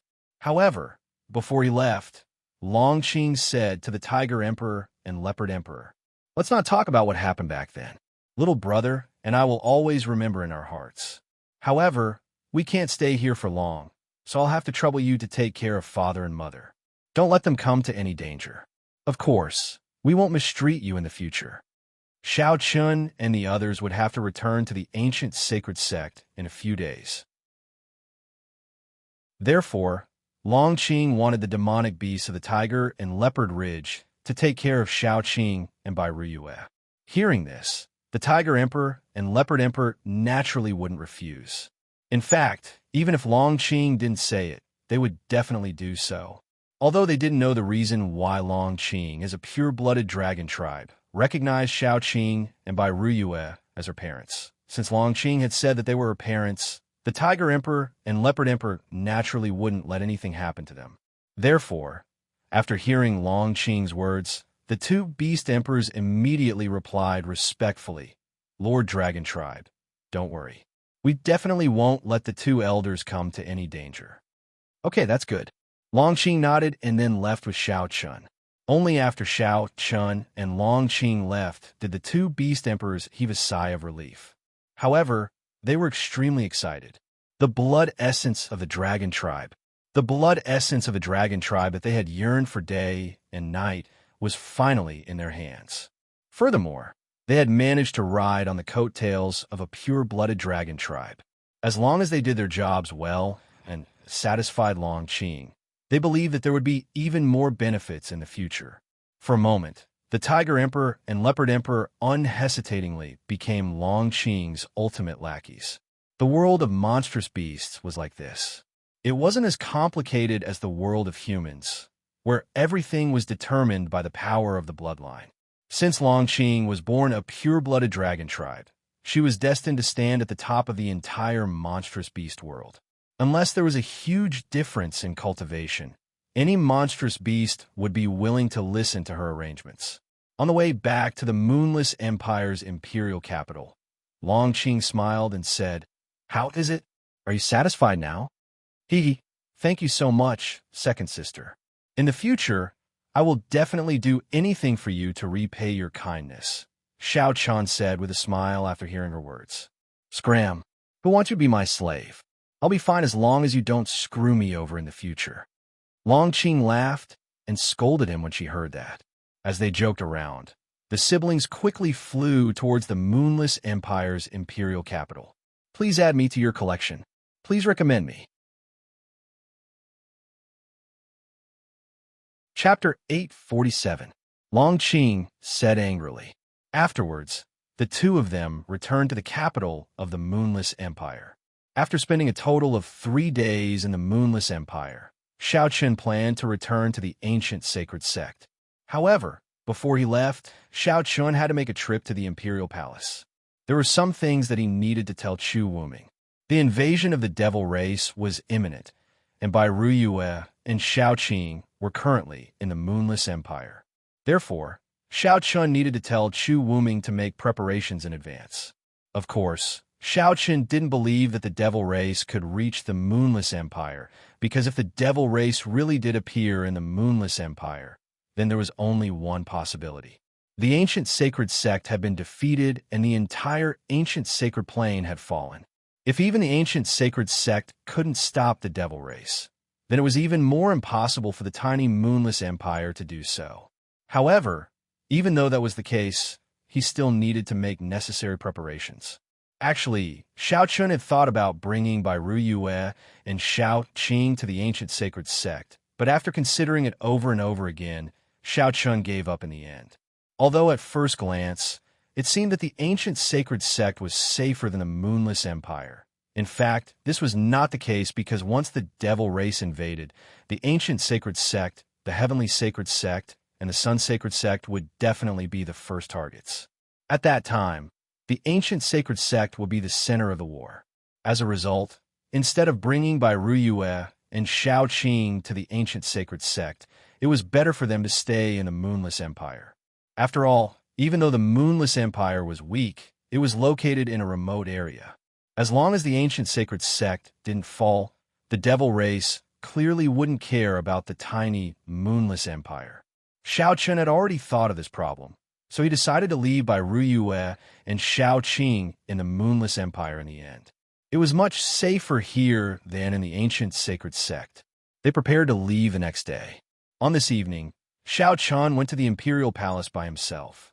As for Qin Shiru, Chen Ling, and Long Qing, they stayed at home. Perhaps because Chu Wuming had already informed him, Xiao Chen was not stopped or questioned at all. He went directly to the back garden of the palace. When Xiao Chen appeared, Chu Wuming had been waiting here for a long time. Seeing Xiao Chen come over, Chu Wuming took the initiative to greet him. Brother Xiao Chen. The two of them entered the garden together. Chu Wuming had already prepared the wine. They sat opposite each other and drank the wine while Xiao Chen spoke. Brother Chu, I'll be returning to the ancient sacred sect tomorrow. I've come here today for 2 reasons. Firstly, I want to get drunk with you. Secondly, I have something to remind you of. Oh, Brother Xiao, please speak. Hearing this, Chu Wuming nodded and replied. Xiao Chen was about to leave. Chu Wuming was not surprised about this. After all, with Xiao Chen's identity, it was naturally impossible for him to stay in a remote place like the Moonless Empire for a long time. What Chu Wuming did not expect was that before leaving, Xiao Chen actually had something to tell him. Hearing Chu Wuming's words, Xiao Chen's expression became serious, and then he said very seriously, Brother Chu, I'm afraid that the Tiana continent will not be peaceful in the near future. There are some things that I can't tell you for the time being, but I want you to prepare in advance, especially for the protection of the imperial capital. Xiao Chen did not say anything about the impending invasion of the demon race. He just asked Chu Wuming to prepare in advance. Hearing Xiao Chen's words, although Chu Wuming did not know what happened, he did not refuse. In the face of Xiao Chen's words, Chu Wuming now unconditionally complied. Immediately, Chu Wuming stated that he would mobilize the army back to the imperial capital. At the same time, he would also issue a decree to strengthen the defense work in the Moonless Empire. Hearing Chu Wuming's answer, Xiao Chen nodded with a smile. That was good. In fact, the Moonless Empire did not need to do anything. Anyway, there was the ancient sacred sect in front of them. The reason why Xiao Chen reminded Chu Wuming was entirely to prevent some rascals from causing trouble. It could be imagined that once the demon race invaded, the entire Tiana continent would fall into chaos, and the former order would be gone. At that time, the 3 sacred sects would also put all their energy into resisting the demon race. Obviously, they would have no way to care about other things. Therefore, Xiao Chen asked Chu Wuming to make preparations in advance. He was afraid that Shao Qing and Bai Ruyue would be hurt in the chaos. After instructing Chu Wuming, the two chatted for a while. When night fell, Xiao Chen also left the palace. The matters in the Moonless Empire were all settled. After spending the night with Shao Qing and Bai Ruyue, early the next morning, Xiao Chen brought Qin Shu, Chen Ling, and Long Qing out of the Moonless Empire and returned to the ancient sacred sect. Of course, Chu Wuming naturally came to see them off personally. Through the teleportation array, the group smoothly arrived at the ancient sacred sect. Since Xiao Chen was already the first candidate of the ancient sacred sect, there was naturally no problem for him to bring Chen Ling and Long Qing back to the ancient sacred sect. In addition, the demon race's invasion was imminent. The various saints were obviously not in the mood to care about such trivial matters. Therefore, Chen Ling and Long Qing smoothly stayed in Xiao Chen's cave residence. On the second day after Xiao Chen and the group returned to the ancient sacred sect, early in the morning, Randa and Cozy Eye came to pick up Xiao Sheng. No one knew what he was going to do. It was not until evening that Xiao Sheng returned to the cave residence. Sitting across from each other in the main hall, Xiao Sheng looked at Xiao Chen and said, "Kid, it seems that you can only delay comprehending the power of laws for a while. The 3 sacred sects have already decided that they will launch an attack on the Sacredine sect in the next few days. After destroying the Sacredine sect, they will move everyone out of the Sacredine province." Originally, Xiao Chen had planned to start comprehending the power of laws when he returned this time, but now that he heard Xiao Sheng's words, it seemed that it was impossible. Previously, the main reason why Randang Kozii and Prime Saint Ice Lotus personally went to the Sacred Sun sect was to discuss this matter. In fact, ever since they learned that Prime Saint Yu had constructed the Blood Door, Randang Kozii and the others had secretly sent people to infiltrate the Sacred sect. Today, Randang Kozii and the others had completed their deployment. There were experts from the 3 sacred sects hiding in the various cities and sects of the Sacred sect. Once the 3 sacred sects launched their attack, those experts who had been hiding in the Sacred sect would immediately react and move everyone out of the Sacred province as quickly as possible. Of course, the matter of destroying the Sacred sect would naturally be completed by the saints of the 3 sacred sections. With the combined power of the 3 sacred sects, destroying the Sacred sect shouldn't be too much of a problem. Hearing Xiao Sheng's words, Xiao Chen pondered for a moment before nodding. Then let's go to the Sacred province first, and save Ling Yao first. As for the other matters, we'll talk about them later. Begging for a monthly vote, begging for a recommendation. Chapter 848. The 3 great sacred sects' operation to destroy the Sacred sect was about to begin. In this regard, Xiao Chen naturally didn't have time to comprehend the power of law, because the power of law wasn't something that could be comprehended as one wished. It depended on one's luck. He was very worried about Guling Yao. After all, she was alone in the Sacred sect, and he didn't know how she was doing. Of course, there was also the 100-flower fairy. Now that Qin Shiru and Xiao Qing had been found, only the 100-flower fairy was still unknown. Thus, he immediately gave up on comprehending the power of law. Regarding Xiao Qin's decision, Xiao Sheng wasn't surprised and nodded slightly. I've also told Randang about the little girl. When the time comes to attack the Sacred sect, the others will also pay attention to her. Hearing Xiao Sheng's words, Xiao Qin nodded slightly. Since the 3 great sacred sects were ready to take action, the fact that the demon race was about to invade couldn't be hidden for long. The 3 great sacred sects should soon announce this matter to the world. The development of the situation was much faster than Xiao Qin imagined. Moreover, once the matter of the demon race's invasion was made public, the entire Sky River continent would definitely be shaken. At that time, it might become very chaotic. Of course, these things weren't something that Xiao Chen could control. Now, Xiao Chen only had one thing in mind, and that was to safely rescue Guling Yao and find the whereabouts of the 100-flower fairy. As for the rest, he could only take one step at a time. Just as Xiao Chen thought, only 3 days later, the 3 great sacred sects really made the matter of the demon race's invasion public. At the same time, they also severely reprimanded the Sacred sect for their actions. It was all because the Sacred sect had forcibly constructed the Bloodgate that the demon race of the northern demon continent had the opportunity to descend on the Sky River continent. Along with this news, everyone in the Sky River continent was incomparably shocked. The demon race's invasion was a matter of life and death for the Sky River continent. Faced with such news, many cultivators in the Sky River continent were shocked, and small-scale riots broke out in various places. However, the 3 sacred sects were clearly prepared for this. Anyone who dared to use this opportunity to cause chaos would be severely punished by the 3 sacred sects. The invasion of the demon race was imminent, so the Heavenly River continent couldn't afford to fall into chaos. The 3 holy sects were very clear about this, so they were extremely decisive and iron-blooded in suppressing these small-scale disturbances. Of course, it was precisely because of such tough means and countermeasures that large-scale chaos did not break out in the Sky River continent, and the overall situation was still under control.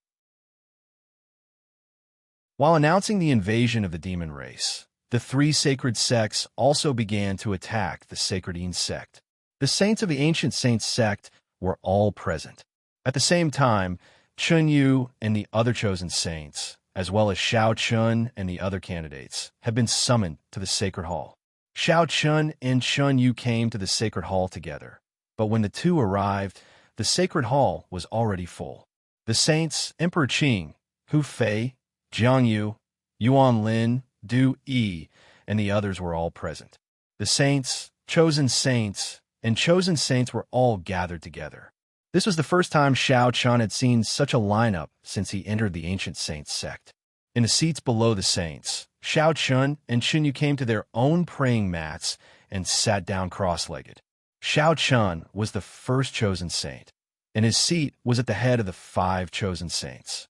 When everyone was present, Randang Kozii, who was sitting on the main seat, took the lead to speak. Everyone, the invasion of the demon race is a foregone conclusion. The Blood Gate has been formed, and there is no way to destroy it. Today, the purpose of gathering everyone here is to attack the Sacredine sect. Before the demon race invades, we must completely eradicate the Sacredine sect. Everyone present already knew about the demon race's invasion. Moreover, due to their identities, they knew more details about it. Ancient Saint Randang went straight to the point. Upon hearing this, Saint Qing Ju, who was seated below, spoke up. Master, if we destroy the Sacredine sect this time, what about their disciples? There are nearly 100,000 disciples in the Sacredine sect. It's impossible that all of them participated in the construction of the Blood Gate, right? He wasn't worried about whether the attack on the Sacredine sect would fail or not. After all, this time the 3 Sacredine sects had joined forces. With such a powerful force, the Sacredine sect couldn't resist. However, the only problem now was that the construction of the Blood Door and the intention to destroy the Heavenly River continent was led by ancient Seijin Yu.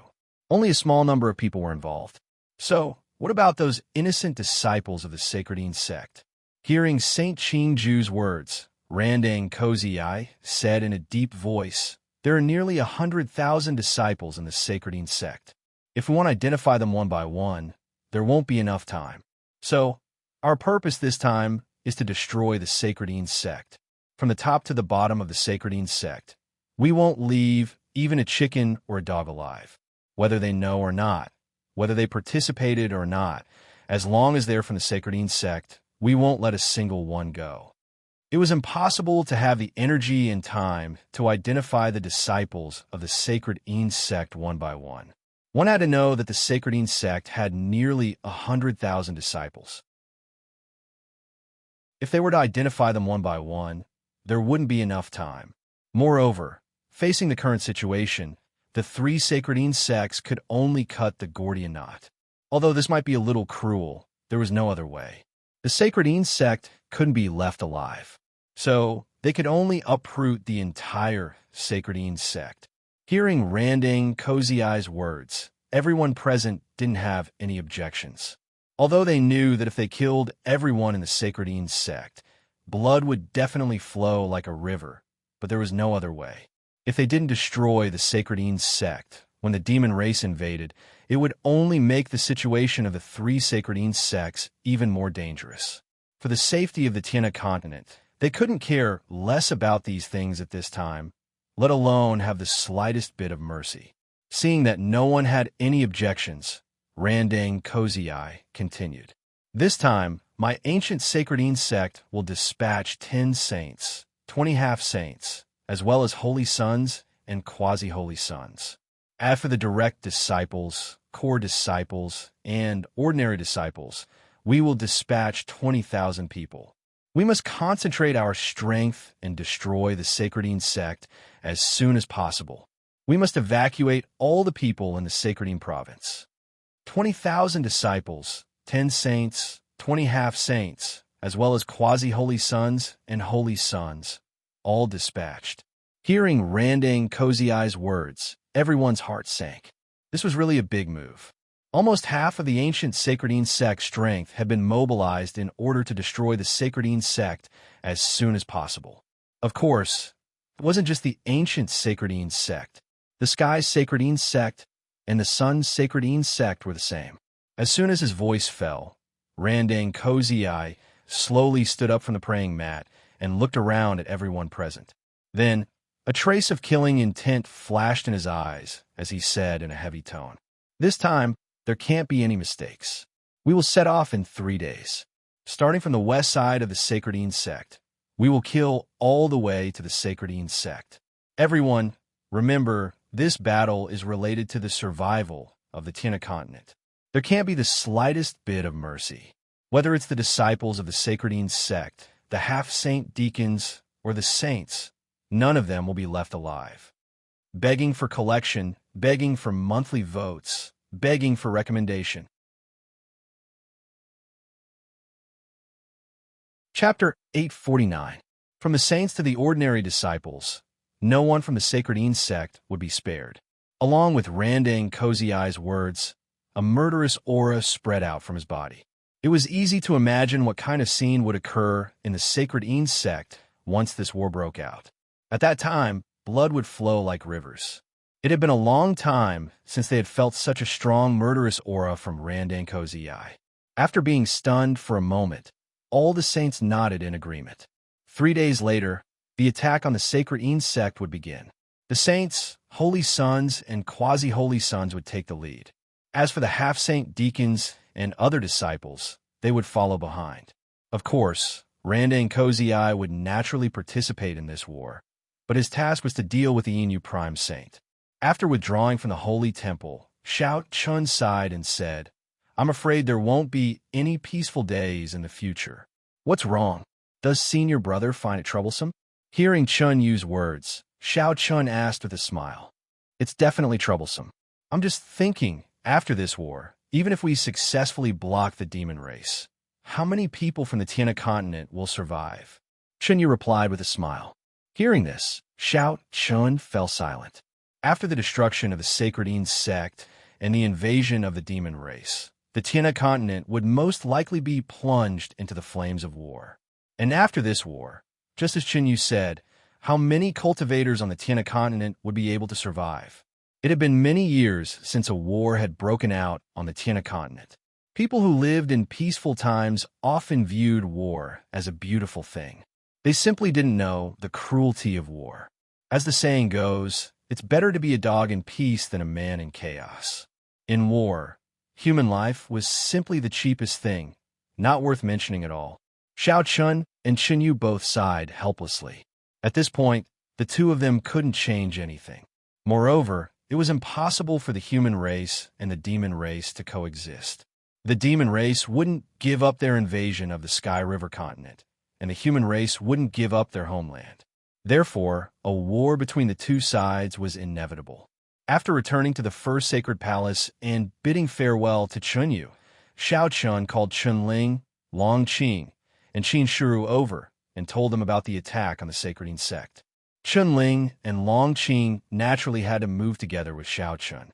This had already been approved by the ancient saint sect.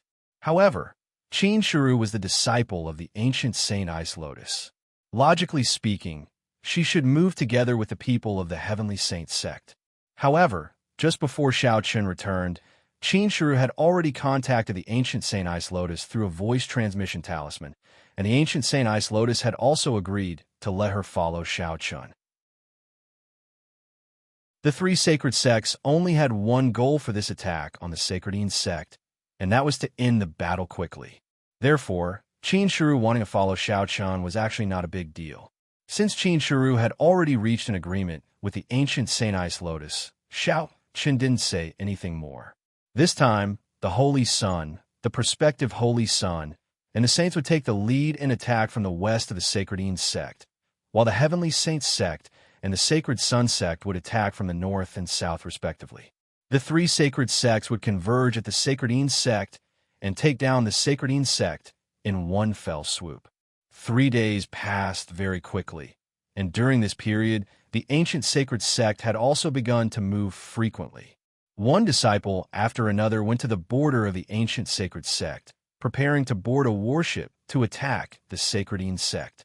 Because the transmission array had been completely destroyed by the Sacredine sect, it was naturally impossible to use the transmission array to reach the Sacredine sect.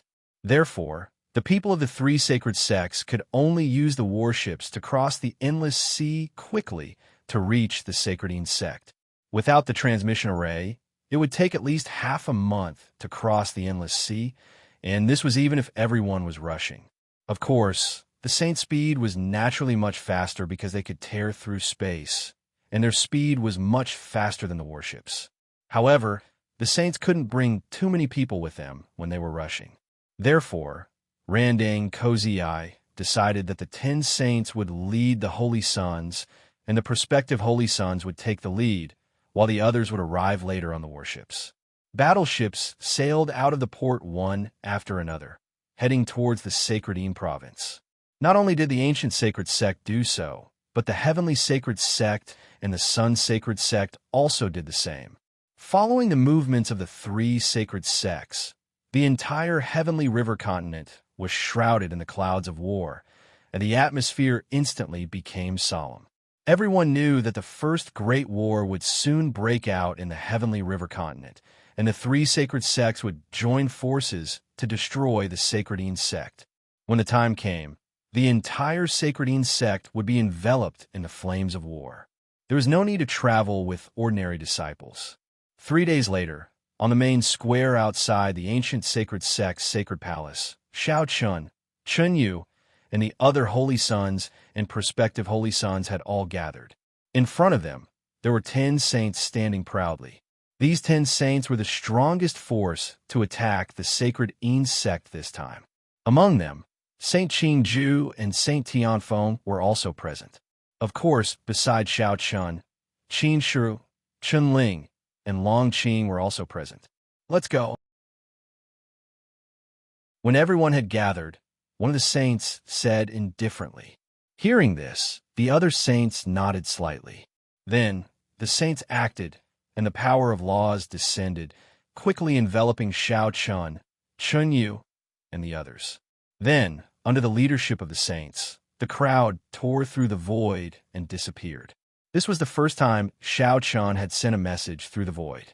The surroundings were pitch black, and he couldn't see anything at all. Hurrying through the void was indeed very fast. With the saints leading the way, it only took 5 days for everyone to reach the west of the sacred Yin sect from the ancient sacred sect. After rushing through the dark void for 5 days, everyone finally arrived at the sacred Yin sect. They tore through the void, and from afar, they could see a coastline at the end of the void.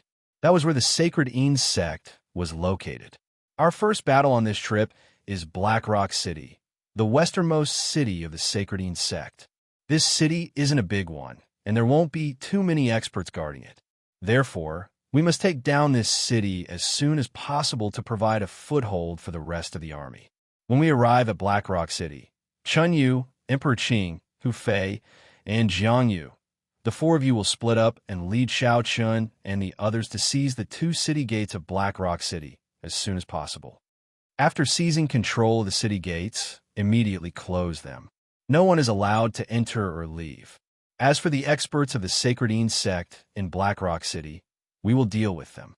Saint Qing Ju, who had already arrived at the Sacred Yin sect, said, in this battle, Xiao Chun and the other chosen saints' mission was to seize the 2 city gates of Black Rock City as soon as possible. Hearing this, everyone nodded in unison, begging for collection, begging for monthly votes, begging for recommendations. End of chapter. Chapter 850. Black Rock City could be considered as the bridgehead for the ancient sacred sect to attack the Sacred Yin sect. Occupying it would not only provide a foothold for the subsequent armies, but the evacuation would also be completed through Black Rock City. Therefore, the importance of Black Rock City was self-evident. Hearing Saint Qing Ju's words, Chun Yu, Xiao Chun, and the other chosens and prospective chosens nodded in agreement. Then, everyone flew towards Black Rock City. Such obvious movements from the 3 sacred sects, naturally, could not be hidden from the Sacred Yin sect. However, the Sacred Yin sect no longer had the ability to take care of everything in the face of the 3 sacred sects' attack. Just as Saint Qing Ju had said, the Sacred Yin sect did not leave any experts to guard Black Rock City. There was only a half-step saint deacon here. A mere half-step saint would naturally not be able to withstand the attacks of the ancient sacred sect saints, chosens, and prospective chosens. On this day, a terrifying pressure suddenly descended from the sky in the small border city that no one paid attention to. At the same time, Saint Ju and the others appeared in the sky. Following the appearance of the ancient sacred sect's experts, the expressions of everyone in Black Rock City changed drastically. At the same time, Saint Ju immediately said to Chun Yu and the others, "Let's move. Seal off Black Rock City. No one is allowed to enter or leave." The saints would deal with the experts of the Sacredine sect. Xiao Chun and the others' mission was only to seize the city gates and seal off the entire Black Rock City. Hearing Saint Ju's words, Chun Yu and Jiang Yu led Xiao Chun, Long Qing, Chun Ling, and Qin Shuru towards the east gate of Black Rock City. The entire Black Rock City had two gates, east and west. Just as the Chosens and prospective Chosens began to move, Saint Ju and the other saints also began to move and headed straight for the City Lord Mansion. Soon after, waves of battle rippled out from the City Lord's Mansion. However, the battle only lasted for a short period of time. Under the attack of 10 saints, the City Lord's Mansion, which only had a half-step Saint Deacon, was clearly unable to resist. In just an instant, the City Lord's Mansion was conquered by the saints. At the same time, the east and west gates were completely occupied by Xiao Chun and the other Chosens and prospective Chosens. Those who were in charge of attacking the east gate did not encounter much resistance. Those who were in charge of guarding the gate were basically cultivators with low cultivation. In terms of battle strength, they were even weaker than ordinary disciples. So Xiao and the others almost instantly. According to Saint Ju's orders, Chosens and Chosens, Chosens, Randang Cozy Eyes, Saint Chosens, B. Chosens and Chosens City. Chosens, standing on top of the city wall, Xiao Chun could vaguely hear the screams coming from the city. After the saints had taken down the city lord's residence, they had begun to clean up the disciples of the Holy Yin sect. While Xiao Chun was in a daze, Chun Yu came to Xiao Chen's side and asked softly, "What's wrong? Have you softened your heart?" He knew that rivers of blood would flow in Black Rock City, and this was only the beginning. Hearing this, Xiao Chen shook his head and replied, "This is something that can't be helped. The Sacred Yin sect cannot be left alive. There's no need to be soft-hearted." Although he knew that most of the disciples of the Sacred Yin sect were innocent, Xiao Chen really didn't have a soft heart. The Sacred Yin sect couldn't be left alive. They had to be uprooted. Therefore, Xiao Chen didn't have the slightest objection to the actions of the saints, nor did he have a trace of dissatisfaction. Xiao Chen also knew that the saints would not kill the innocent. Other than those related to the Saint Yin sect, the saints would not harm the ordinary people living in Black Rock City. The purge of the disciples of the Sacred Yin sect took about 3 days. In the end, the saints found and killed all the disciples of the Sacred Yin sect, including those who hid their identities and tried to get away with it. Thousands of people were killed. Of course, this was considered a small number. After all, Black Rock City was just a small city. The Sacred Yin sect didn't invest much power here. After completely killing the people of the Sacred Yin sect, Black Rock City fell into the control of the ancient sacred sect. After waiting for a few more days, huge warships appeared on the sea. This was the army of the ancient sacred sect. It was an army of 20 half-saint attendants and 20,000 disciples. The army finally arrived and disembarked on the shore of Black Rock City. Following the arrival of the main force of the ancient sacred sect, the cultivators in Black Rock City were also transferred to the ancient sacred province and left on the warships of the ancient sacred sect. This time, the 3 sacred sects launched an attack at the same time. Firstly, they wanted to completely destroy the Sacred Yin sect. Secondly, they wanted to move the people of the Sacred Yin province to the other 3 provinces to deal with the future invasion of the demon race. Knowing that the invasion of the demon race was imminent, the people of Black Rock City didn't resist moving to the ancient sacred sect. On the contrary, they were extremely cooperative. They weren't stupid. They knew that if they continued to stay in the Sacred Yin sect, they would be cannon fodder. Once the demon race arrived, the Sacred Yin province would bear the brunt of the battlefield. At that time, the entire Sacred Yin province would be engulfed by the flames of war. Continuing to stay here was tantamount to throwing away their lives. Everyone was very cooperative. The work of moving the people naturally went smoothly. Of course, Xiao Chun didn't need to take care of these things. There were naturally people in charge of it. The guarding of the 2 city gates had been handed over to the other disciples of the ancient sacred sect. Xiao Chun and the others gathered in the city lord's mansion to discuss the next step. According to the Sacred Insect's plan, the attack on the Sacred Insect this time was to cover the entire area. With Black Rock City as the starting point, they would advance towards the core area of the Sacred Insect in a fan shape. They would cooperate with the Sacred Sun Sect and the Sacred Sky Sect in the other 2 directions to force the Sacred Insect into a corner. Finally, they would launch an all-out attack and destroy the Sacred Insect in one fell swoop. Starting from Black Rock City, they would take down all the major cities in the Sacred Province. At the same time, the migration work would be carried out continuously. Naturally, no one would object to the Sacred Insect's plan. Therefore, the next step was to divide the forces. From Black Rock City to the core area of the Sacred Insect, they would have to face 3 cities. They planned to divide the forces into 3 groups and attack the 3 cities at the same time. At the same time, after taking down the 3 cities, they would still follow the same old rules. They would clean up the disciples of the Sacred Insect and bring the others back to Black Rock City. They would then take the battleships from Black Rock City to the ancient Sacred Province.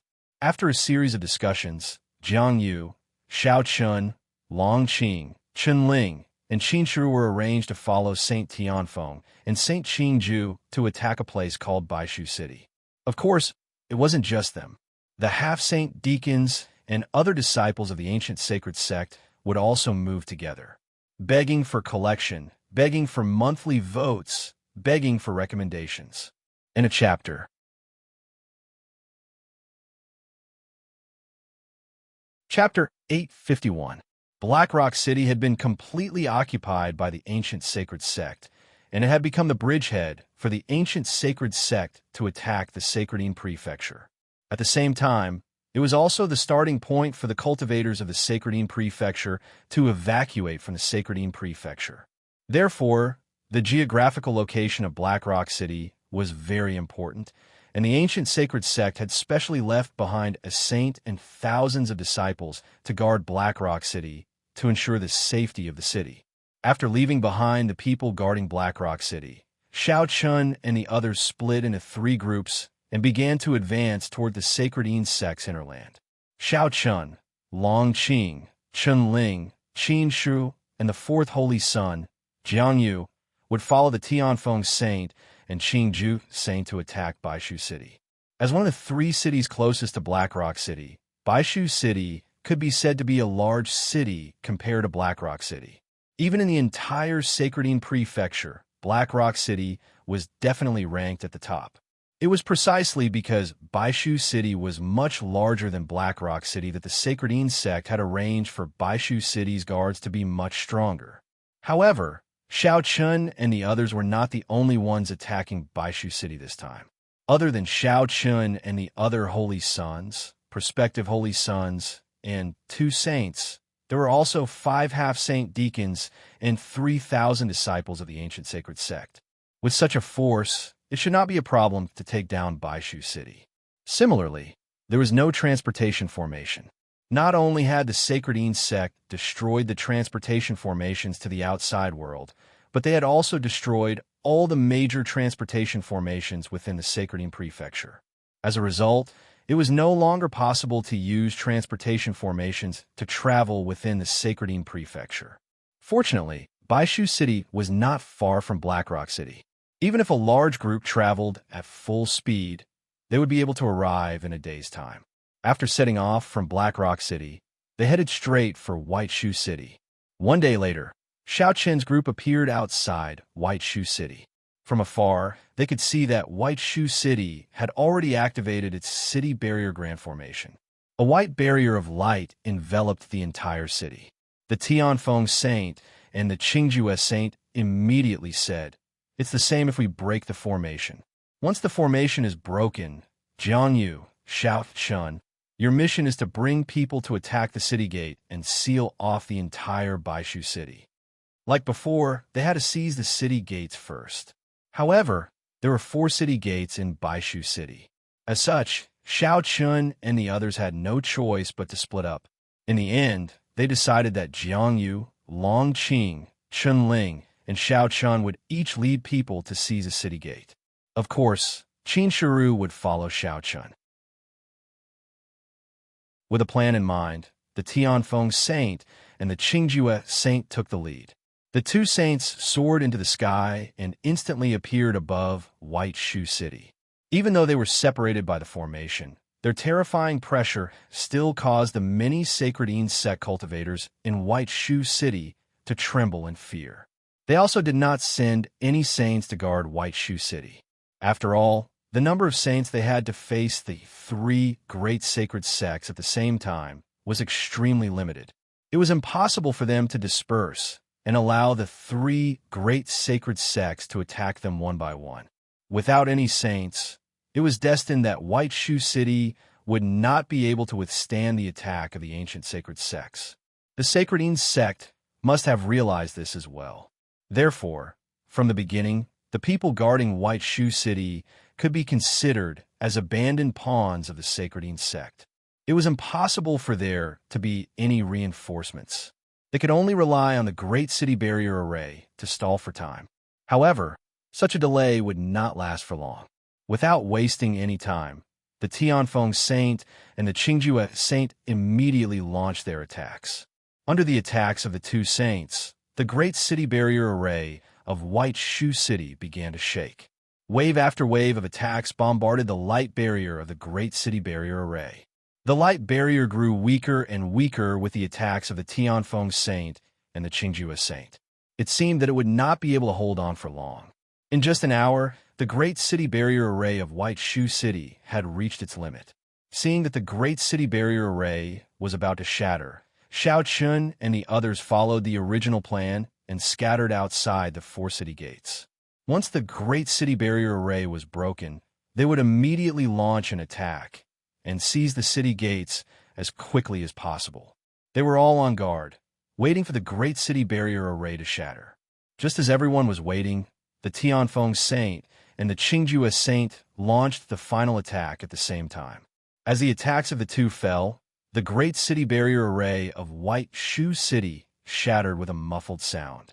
Seeing this, Xiao Chun and the others, who had been lying in ambush at the 4 city gates, immediately made their move. Xiao Chun and Qin Shiru led hundreds of Sky Saint sect disciples and a half-saint deacon to attack one of the city gates.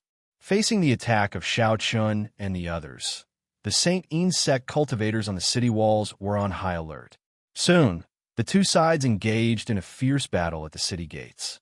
Without the retaliation of the Great City Barrier Array, White Shu City was completely exposed to the ancient Saint sect.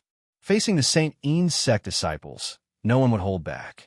Facing Xiao Chun and the others, the Saint Insect disciples on the city walls quickly lost their will to fight. Many of them even chose to surrender. However, the ancient Saint sect refused to accept the surrender of the Saint Insect disciples. Without exception, they were all killed. They were completely scared out of their wits. Some of the Saint Insect disciples even shouted, "I don't know. I don't know about the demon race." These Saint Insect disciples didn't know that ancient Saint Inu had constructed the Blood Gate. Xiao Chun didn't doubt this, but so what? They were Saint Insect disciples. Therefore, from the beginning, the outcome was already decided.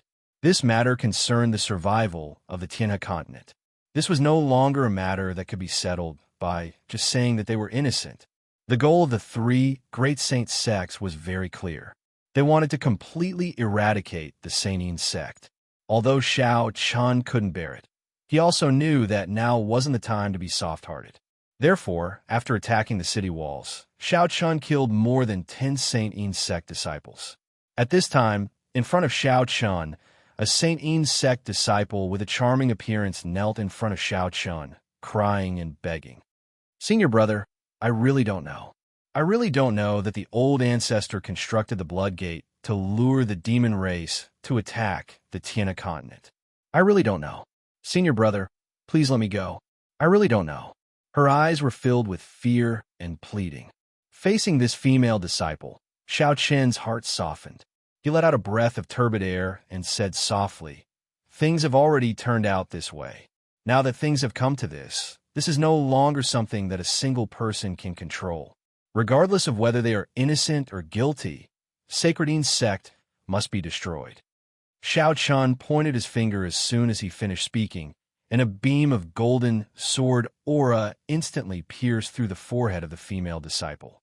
Immediately after, the crying stopped, and the female disciple's body fell straight to the ground, begging for collection, begging for monthly votes, begging for recommendation.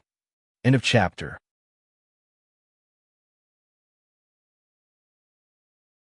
Chapter 852. To be honest, Xiao Chun didn't want to kill the disciples of the Sacredine sect, but there were many things that couldn't be helped. After doing such a thing, the Sacredine sect had to be destroyed. Since he didn't accept surrenders, Xiao Chun quickly led his men to capture the city gates. All the disciples of the Sacredine sect who were responsible for guarding the city gates were killed. Not a single one was left alive. They knew that many of the disciples of the Sacredine sect were innocent, but who had the time to distinguish? As such, they could only use the most violent method. They would rather kill the innocent than let them go. At the same time, using the destruction of the Sacredine sect to intimidate those with ulterior motives on the Tiana continent. The 4 city gates were captured by Xiao Chun and his men one after another. At the same time, the Tianfeng Saint and Qingju Saint also captured the city lord's mansion and killed a half-step Saint Deacon who was overseeing it. No, it couldn't be said that the Tianfeng Saint and Qingju Saint killed him, because the half-step Saint Deacon had committed suicide. After seeing the Tianfeng Saint and Qingju Saint, he directly chose to kill himself. After successfully capturing the 4 city gates and the city lord's mansion, Xiao Chun left a half-step Saint Deacon and 100 disciples of the ancient sacred sect to guard the city gates, while he led the others to the city lord's mansion. When Xiao Chun arrived at the city lord's mansion, Jiang Yu, Chun Ling, and Longqing also arrived one after another. When they arrived at the main hall of the city lord's mansion, the Tianfeng Saint and Qingju Saint were already waiting there. They reported the matter of the 4 city gates being sealed to the 2 saints. Hearing this, the Tianfeng Saint nodded slightly and said, "Okay, seal the entire Baishu city. There must be some remnants of the sacred Yin sect hiding in the city. Find them." Although it seemed that they had killed all the disciples of the sacred Yin sect, there must be some disciples of the sacred Yin sect hiding in Baishu city. The next step was to find these people. Only after ensuring that there were no more disciples of the sacred Yin sect in Baishu city could they begin to evacuate the people of Baishu city. Xiao Chun clearly didn't care about the matter of finding the remnants of the sacred Yin sect. Xiao Chun wasn't interested in killing these people.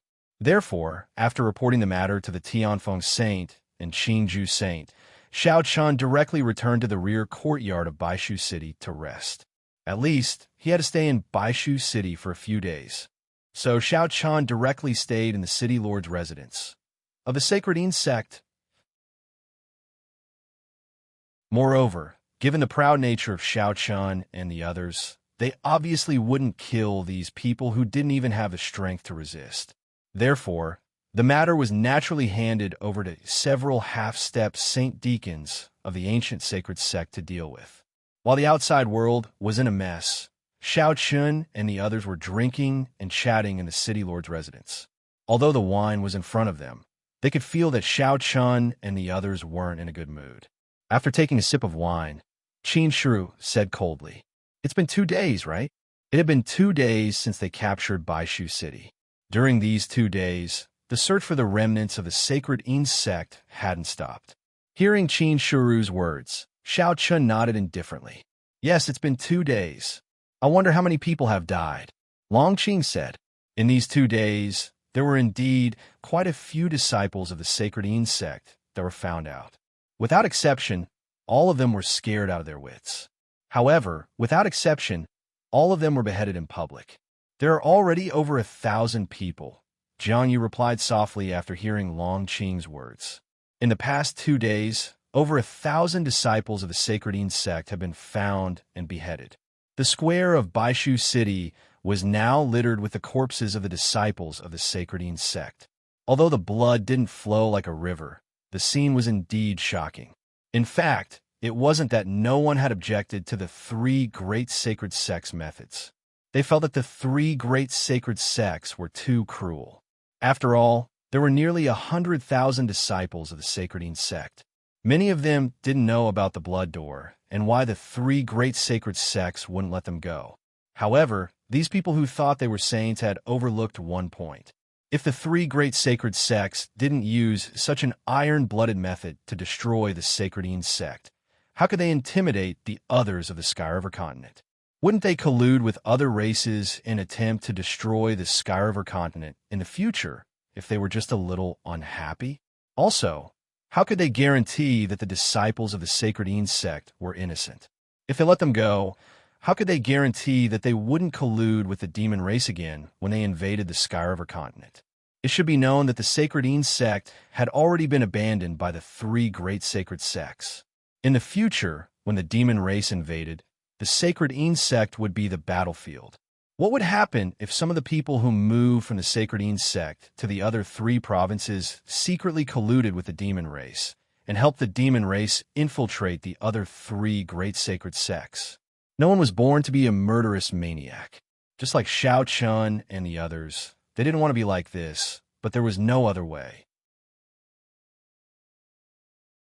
This was war, and there was no room for the slightest soft-heartedness.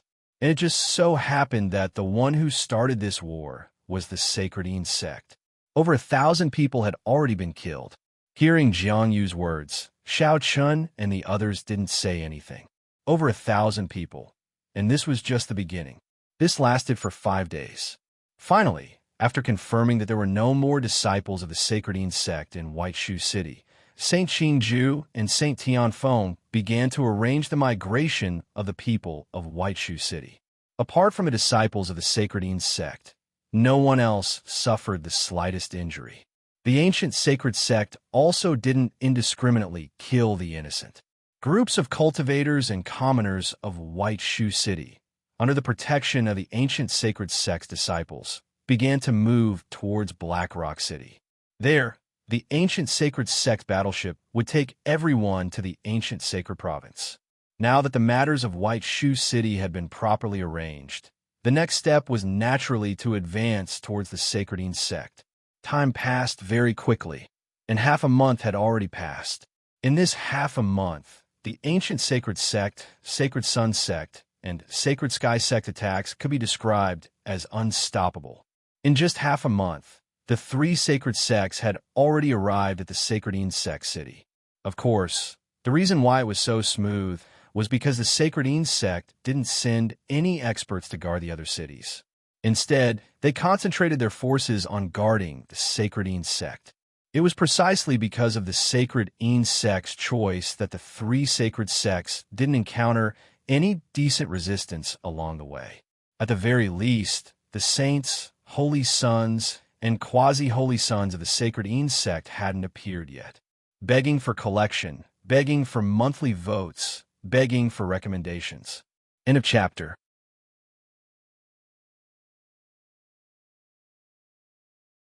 Chapter 853. The 3 sacred sects were like a hot knife through butter, and it only took them half a month to reach Sacred sect city. The migration was also proceeding in an orderly manner. The 3 holy sects had left behind half of their men to organize the migration. Therefore, there were only 30,000 people from the 3 holy sects that had gathered at the Sacred sect. For this battle, the 3 sacred sects had each sent out 20,000 disciples.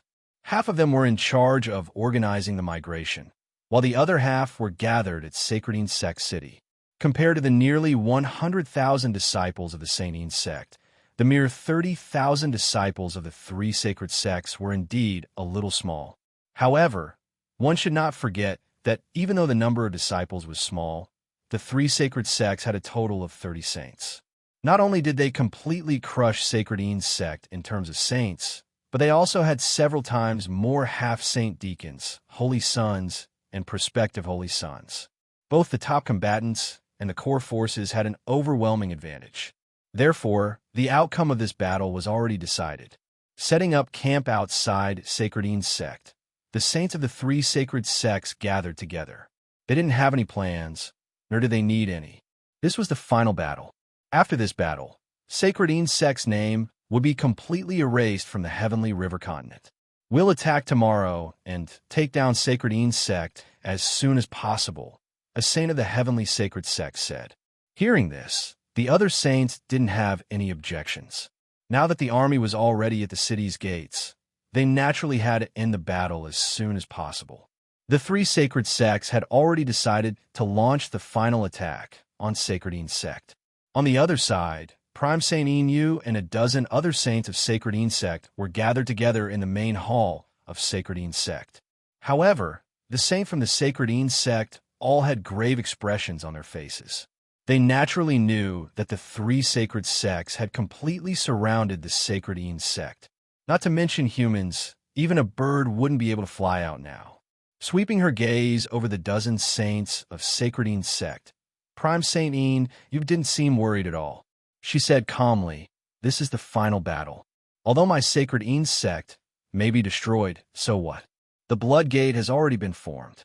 Even if they destroy my Sacred Ene's sect, the demon race will still descend. It won't be long before they come to accompany us." Ancient Sage Ene, you didn't say anything to boost their morale. On the contrary, she had clearly stated that this was an unwinnable battle. However, it wasn't hard to tell from her tone that she didn't care much about it. Perhaps in her opinion, she had already done what she needed to do. So what if Sacred Ene's sect was destroyed? The arrival of the demon race was inevitable, and no one could change it. All the saints of the Saint Ene's sect looked at each other when they heard ancient Saint Enu's words. In the end, one of them couldn't help but speak up. For the sake of man, Prime Saint Enu didn't hesitate to push Sacred Ene's sect to a dead end. At the same time, she pushed the entire Tiana continent to the edge of a cliff. Originally, as the ancestor of Sacred Ene's sect, Prime Saint Enu's prestige in Sacred Ene's sect could be said to be unparalleled. But now, the saints present were a little confused. Perhaps after that incident, Prime Saint Enu went completely crazy and was completely consumed by hatred. In order to take revenge on those people, she didn't hesitate to sacrifice herself and the entire Sacred Ene sect. Hearing the words of this saint, a cold light flashed in her eyes, and she said coldly, "What? Are you insisting on me?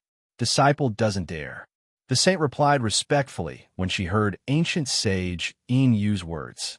However, she hesitated for a moment before she continued. Disciple naturally doesn't dare to insist on Master, but Master, there are nearly 100,000 disciples in Sacred Ene's sect. They are innocent. When he thought about the fate of the Sacred Ene's sect after this battle, this saint clearly couldn't bear it. Judging from the actions of the three sacred sects, they definitely wouldn't let any of the disciples of the Sacred Ene sect go. There was no doubt about this. And nearly 100,000 disciples of Sacred Ene sect would be buried with them this time. How could they remain indifferent? Hearing the words of this saint, Prime Saint Enu fell silent. No one knew what she was thinking. After a long while, she said coldly, "They are disciples of Sacred Ene sect. They are the disciples of my Saint Ene sect. This is where they belong. All right, since things have already come to this, I won't ask you to do anything else. Those who wish to escape can leave now. As for the outcome, that will depend on your fate." After saying that, Prime Saint Enu's figure disappeared from the hall. Ancient Sage Enu had completely given up on resisting. Perhaps she was prepared to die, so she didn't show any emotion in the face of the current situation. Perhaps it was just as she said. She had already done everything she could. What difference did it make if she died sooner or later? The arrival of the demon race was a foregone conclusion. Following the departure of Prime Saint Enu, the other saints of Sacred Ene sect also left one after another. However, there was a bitter look on their faces. After a silent night, the curtain of the night quickly receded, and the morning sun slowly rose. At the same time, the three sacred sect attack on the sacred insect also erupted.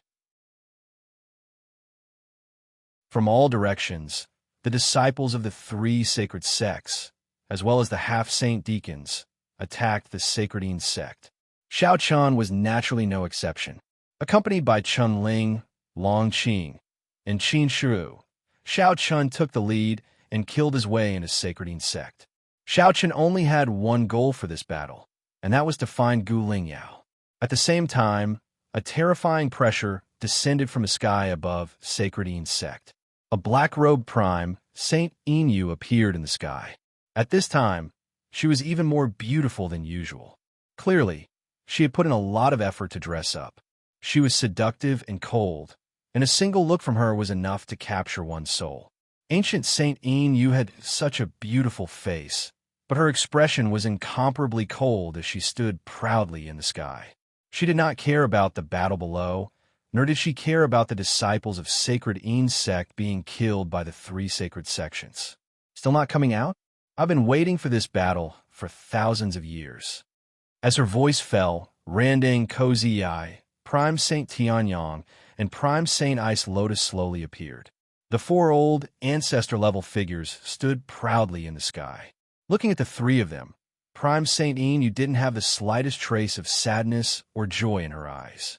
She only said a few words indifferently. "Come, today we can settle this once and for all." There wasn't the slightest bit of unwillingness or fear of being in a hopeless situation.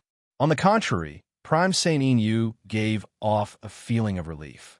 It was as if she had been looking forward to this day for a long time. Begging for collection, begging for monthly votes, begging for recommendations. End of chapter.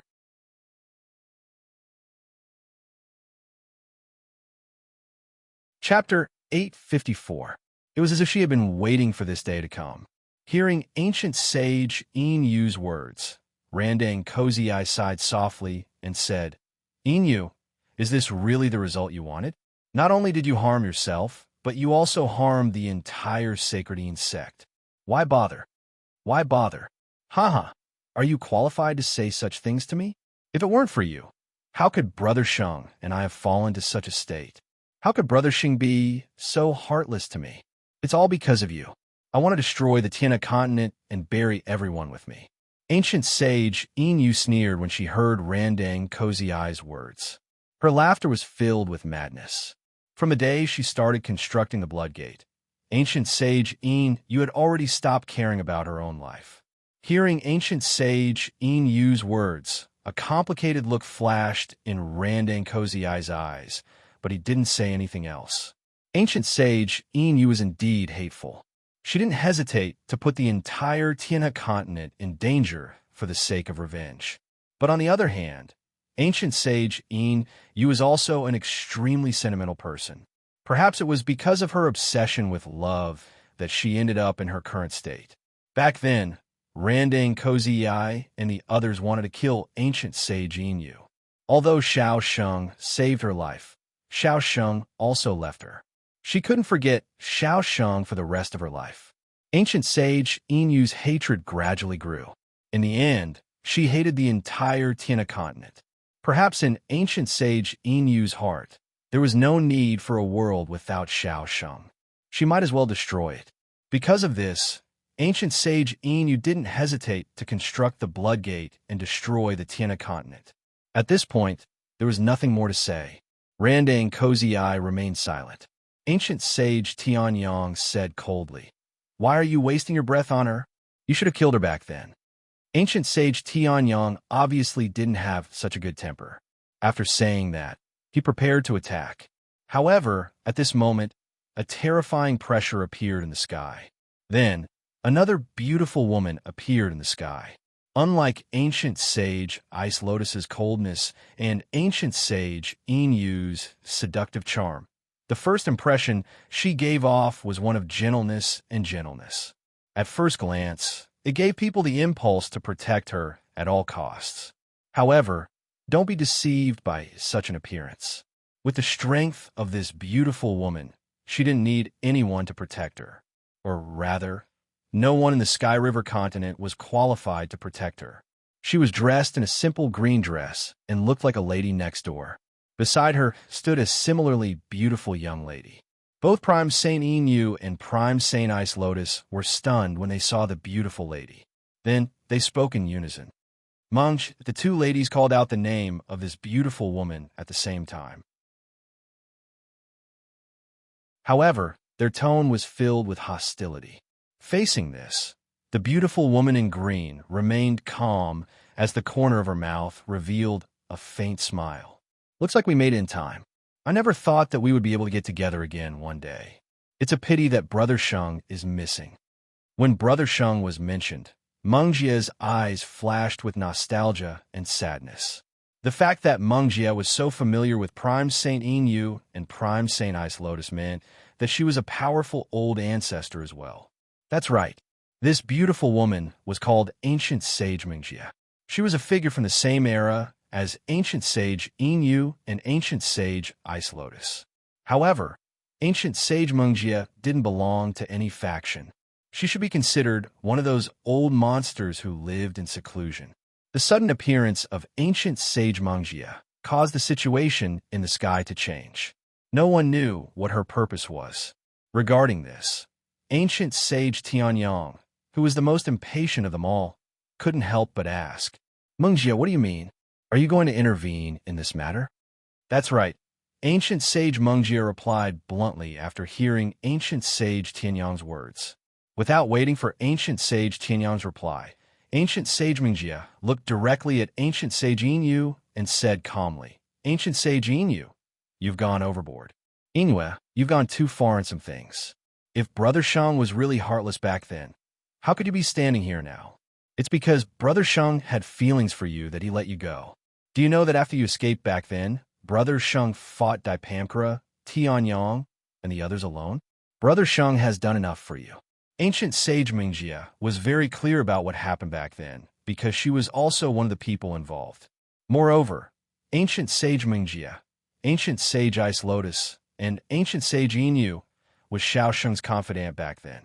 It was no exaggeration to say that Ancient Sage Meng Jie was Xiao Sheng's favorite woman. This was because her character was aloof from worldly affairs and gentle like water. She would never quarrel with Xiao Sheng over trivial matters. Staying by Ancient Sage Meng Jie's side would imperceptibly make people feel completely relaxed.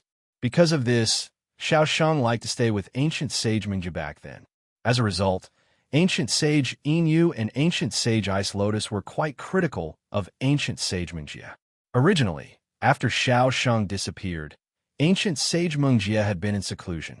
She never cared about the affairs of the Tiana continent, nor did she participate in any battles. However, this time, Ancient Sage Meng Jie came for Ancient Sage Inu. There were some things that could no longer be ignored. After hearing Ancient Sage Meng Jie's words, Ancient Sage Inu was silent for a moment. Then, she said coldly, "I don't need you to tell me about my matters. You vixen, you were the one who always stayed by Brother Sheng's side back then." She didn't listen to what Ancient Sage Meng Jie had to say. Ancient Sage Ice Lotus gritted her teeth. She didn't expect that even this woman would come. She couldn't help but have the impulse to grab Xiao Sheng and beat him up. Among the three women, only Ancient Sage Ice Lotus knew about Xiao Sheng. She knew that Xiao Sheng had returned and that there was a possibility of him being resurrected. While the three women were facing each other in the sky, Xiao Chun, who was originally looking for Gu Ling Yao in the Sacredine sect, was stunned on the spot. He stared blankly at the girl beside Ancient Sage Meng Jie. His eyes were filled with joy. The girl beside Ancient Sage Meng Jie was none other than Hundred Flower Fairy, whom Xiao Chun had been looking for. In a flash, Xiao Chun arrived in front of the five people standing in the sky, ignoring the fact that they were all grand patriarchs.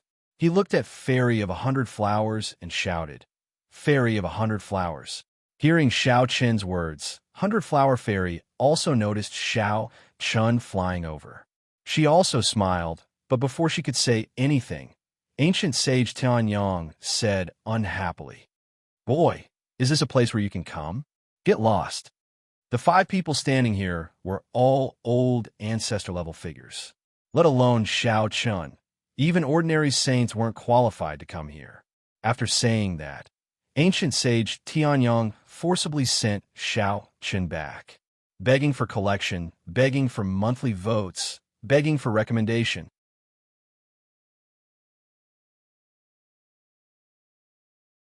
Chapter 855.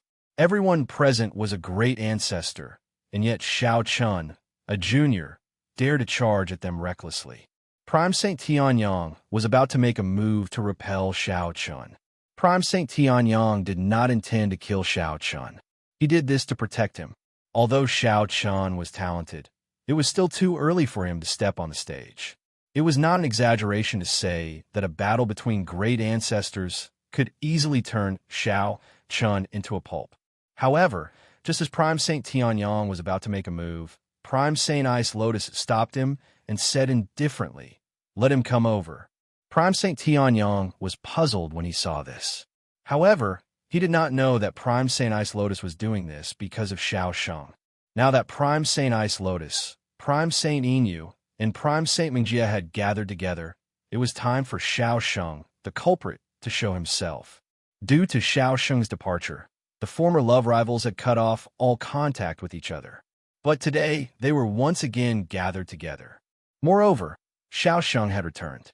Unknowingly, Ice Lotus Ancient Saint's heart was filled with jealousy. With Prime Saint Ice Lotus obstruction, Xiao Chun successfully arrived in front of the great ancestors. However, at this time, Xiao Chun did not pay any attention to the great ancestors present. His eyes were fixed on 100 Flower Fairy. At the same time, 100 Flower Fairy's eyes were also fixed on Xiao Chun. After a while, 100 Flower Fairy took the lead and ran toward Xiao Chun. She did not care about Prime Saint Mengjia beside her and rushed into Xiao Chun's embrace. Looking at the scene in front of them, all the patriarchs present were puzzled. What's going on? Of course, they did not know the relationship between Xiao Chun and 100 Flower Fairy. The two hugged each other, and after a while, Xiao Chun said softly, "You have worried me to death all these years. I'm fine. Master has been very good to me." 100 Flower Fairy smiled and said. It turned out that the 100 Flowers Fairy was ancient sage Mengjia's disciple, and her only disciple at that. Hearing those words, ancient sage Ice Lotus was rendered speechless. Of Xiao Chen's 2 women, one was Qin Shu, who was her disciple, and the other was ancient sage Mengjia's disciple. This was really, how should she put it, an ill-fated relationship? Back then, Xiao Chen's ancestor, Xiao Sheng, had made the 3 women think about him day and night. Now, Xiao Sheng's descendant, Xiao Chun, had come again? Of course, ancient sage Ice Lotus might not know that other than Qin Shuru and Fairy of 100 Flowers, there was also Gu Lingyao in the Sacredine sect. It could be said that Xiao Chen's 3 women were actually related to Xiao Sheng's 3 women. This was indeed an ill-fated relationship. Through the brief conversation between Xiao Chun and Fairy of 100 Flowers, the various ancient sages present quickly understood the relationship between the two. So, these 2 little guys were husband and wife. But that wasn't right. Wasn't Xiao Chen's wife Qin Shuru? Looking at the 100 Flowers Fairy, who was nestled in Xiao Chen's arms and whose appearance was not inferior to Qin Shuru's, Randang Cozy Eye, and ancient sage Tianyang couldn't help but grumble. Xiao Chan was really lucky to have 2 beautiful women by his side. 100 Flowers, you all can leave first. This isn't a place for you all to be. Compared to ancient sage Ice Lotus and the others, ancient sage Mingjia was much calmer. She didn't ask anything about Xiao Chun and only said a few words. Previously, Fairy of 100 Flowers had told ancient sage Mingjia that she already had a husband. From the looks of it now, that husband should be Xiao Chun in front of them. Now, it wasn't the time to talk. The various ancient sages were bound to fight, and Xiao Chun and Fairy of 100 Flowers were in danger here. Once the battle broke out, the various ancient sages wouldn't have the time to take care of them. Therefore, ancient sage Mengjia asked Fairy of 100 Flowers and Xiao Chun to leave as soon as possible. However, Ancient Sage Ice Lotus said directly after hearing Ancient Sage Mengjia's words. Wait a moment. Xiao Chan and Fairy of 100 Flowers definitely couldn't be left here. But Ancient Sage Ice Lotus wouldn't let them leave. Ancient Sage Mengjia's eyes flashed with a hint of anger. What do you mean? Do you want these two little guys to die? I'm not talking about them. The two of them naturally have to leave, but before that, I think someone should come out and say a few words. After all, he was the one who caused all of this trouble. Ancient Sage Ice Lotus said jealously upon hearing Ancient Sage Mengjia's words. Someone wants to come out and say a few words? Only Randang Cozy I knew what Ancient Sage Ice Lotus meant. Clearly, Ancient Sage Ice Lotus wanted Xiao Sheng to come out and say a few words. He shook his head and smiled bitterly. This woman, apart from Randang Cozy Eye, Ancient Sage Inu, Ancient Sage Mingjia, and Ancient Sage Heavenly Sun were completely confused. Ancient Sage Ice Lotus had no intention of explaining. She looked directly at Xiao Chun as if she was talking to Xiao Chun. What's wrong? Things have already come to this point. Are you still going to be a coward? Although she seemed to be talking to Xiao Chun, she was actually talking to Xiao Sheng. Xiao Chun was helpless when he heard that. He knew what Ancient Sage Ice Lotus meant. At the same time, Xiao Chun, who had been hiding in Xiao Chen's body, couldn't hide anymore. He could only slowly come out of Xiao Chen's body and sigh softly. I didn't expect things to develop to this point back then. When Xiao Sheng's holy soul appeared, Ancient Sage Yin and Ancient Sage Mingjia were dumbfounded. Even Ancient Sage Heavenly Sun looked as if he had seen a ghost.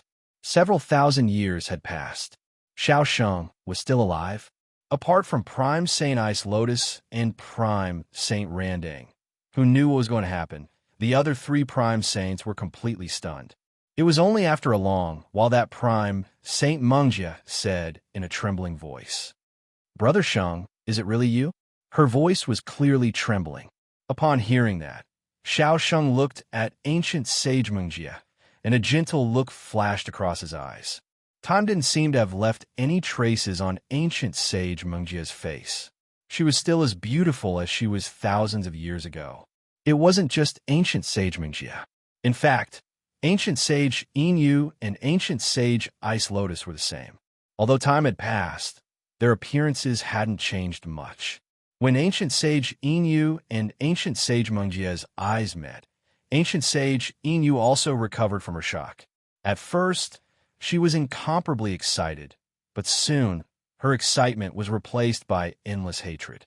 She looked at Xiao Sheng with hatred. Sensing Ancient Sage Yinyu's gaze, Xiao Sheng also turned to look at her. He knew what Ancient Sage Yinyu was hating. Xiao Sheng took a deep breath and said, "Yinyu, stop. You're too wrong." Xiao Sheng didn't know how to evaluate Ancient Sage Yinyu's actions, nor did he know what reason he had to forgive her. When Ancient Sage Yinyu heard Xiao Sheng's words, she said coldly, "You don't have to worry about my business. Ever since you abandoned me back then, you and I have been strangers. There's no relationship between us anymore. Please add me to your collection. Please recommend me."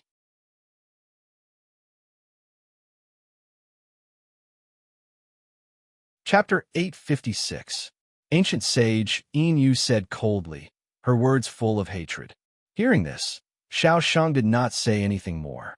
It was useless to talk about what had happened in the past. Everything was a foregone conclusion. Moreover, what Ancient Sage Yin had done was no longer a matter of forgiveness. Today, even if Xiao Sheng wanted to protect Ancient Sage Yin, Ancient Sage Ice Lotus and the others would not agree. Just as Xiao Sheng said, Ancient Sage Yin had gone too far. She had not hesitated to push the entire Tiana continent into the abyss of hell. This was absolutely intolerable. Facing Ancient Sage Yinyu's angry face, Xiao Sheng's mood was actually extremely complicated. Ancient Sage Yinyu indeed deserved to die. However, from the strong hatred in her eyes, Xiao Sheng also felt a strong love. Hatred born from love. Perhaps it was because of Ancient Sage Yinyu's deep love for Xiao Sheng that led to her stubbornness and madness. Not knowing how to answer, Xiao Sheng turned to Xiao Chan and Fairy of 100 Flowers and said, You two go first. Saving people is more important. You have no business here. Xiao Sheng asked Xiao Chun and Fairy of 100 Flowers to leave. After all, Xiao Sheng was in a hurry to rescue Gu Lingyao. Hearing this, Xiao Chun did not refuse. He nodded, then pulled Fairy of 100 Flowers and left. However, after taking a few steps, Xiao Chun seemed to suddenly think of something. He stopped and turned to look at Xiao Sheng, saying, "Take it easy. Don't forget that you are only a soul now. Don't let your soul dissipate." Although Xiao Sheng was the first saint of the Tianhe continent, he was only a soul now. To be honest, any old ancestor present could easily kill him. Afraid that Xiao Sheng would act rashly, Xiao Sheng laughed and scolded, "Why do you care about the old ancestors' affairs? Get out of here." Hearing this, Xiao Chun curled his lips and left with Fairy of 100 Flowers. Now, Xiao Chun still did not know where Gu Lingyao was imprisoned. If he wanted to save her, he had to figure out Gu Lingyao's location first. Therefore, time was of the essence.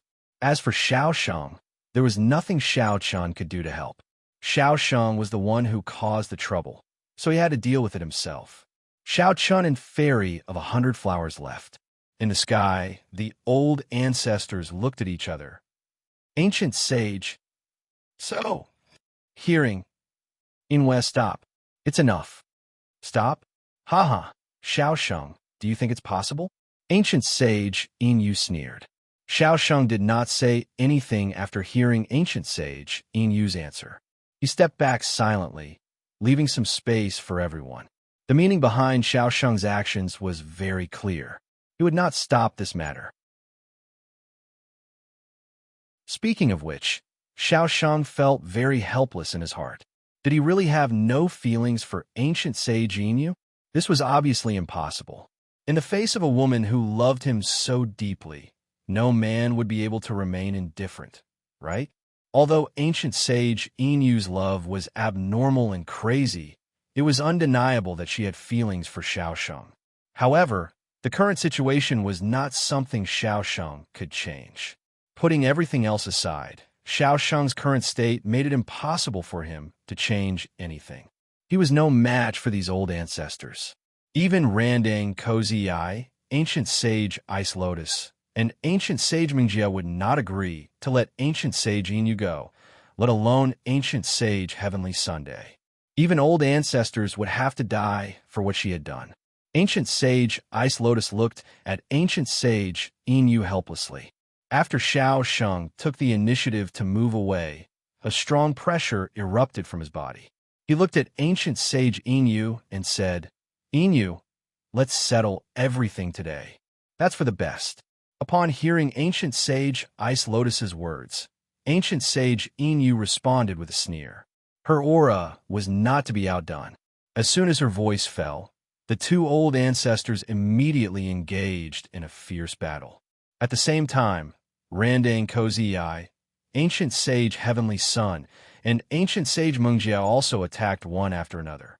The four top saints of the Tianhe continent besieged Ancient Sage Yinyu. 4 against 1. Ancient Sage Yinyu obviously had no chance of winning. However, even though she knew that she would lose and die, she did not have the slightest intention to retreat. Terrifying shockwaves continued to spread from the sky, and Xiao Sheng kept retreating. He was only left with his soul body, so it was difficult for him to resist the shockwaves of the battle between the old ancestors. After retreating far away, Xiao Sheng's eyes were filled with grief as he watched Ancient Sage Yinyu being besieged by the 4 old ancestors.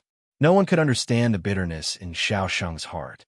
He could only watch helplessly as Ancient Sage Yinyu was besieged by 4 old ancestors of the same level.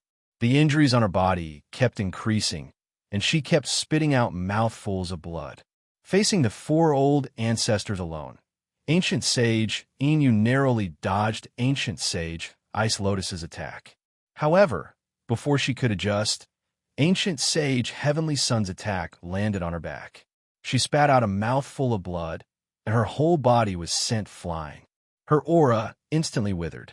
However, this was not the end. Just after Ancient Sage Heavenly Sun succeeded, Randa and Cozy Eye and ancient sage Mungjie joined forces and attacked ancient sage Inyu again, severely injuring her. The battle didn't last long, barely a quarter of an hour. However, ancient Saint Inyu was already showing signs of defeat. There was nothing she could do about it. There was no way she could withstand the attacks of the four old ancestors alone. Her hair was disheveled, and she was originally a charming beauty. But now, she looked like a crazy woman. Her aura was already very weak.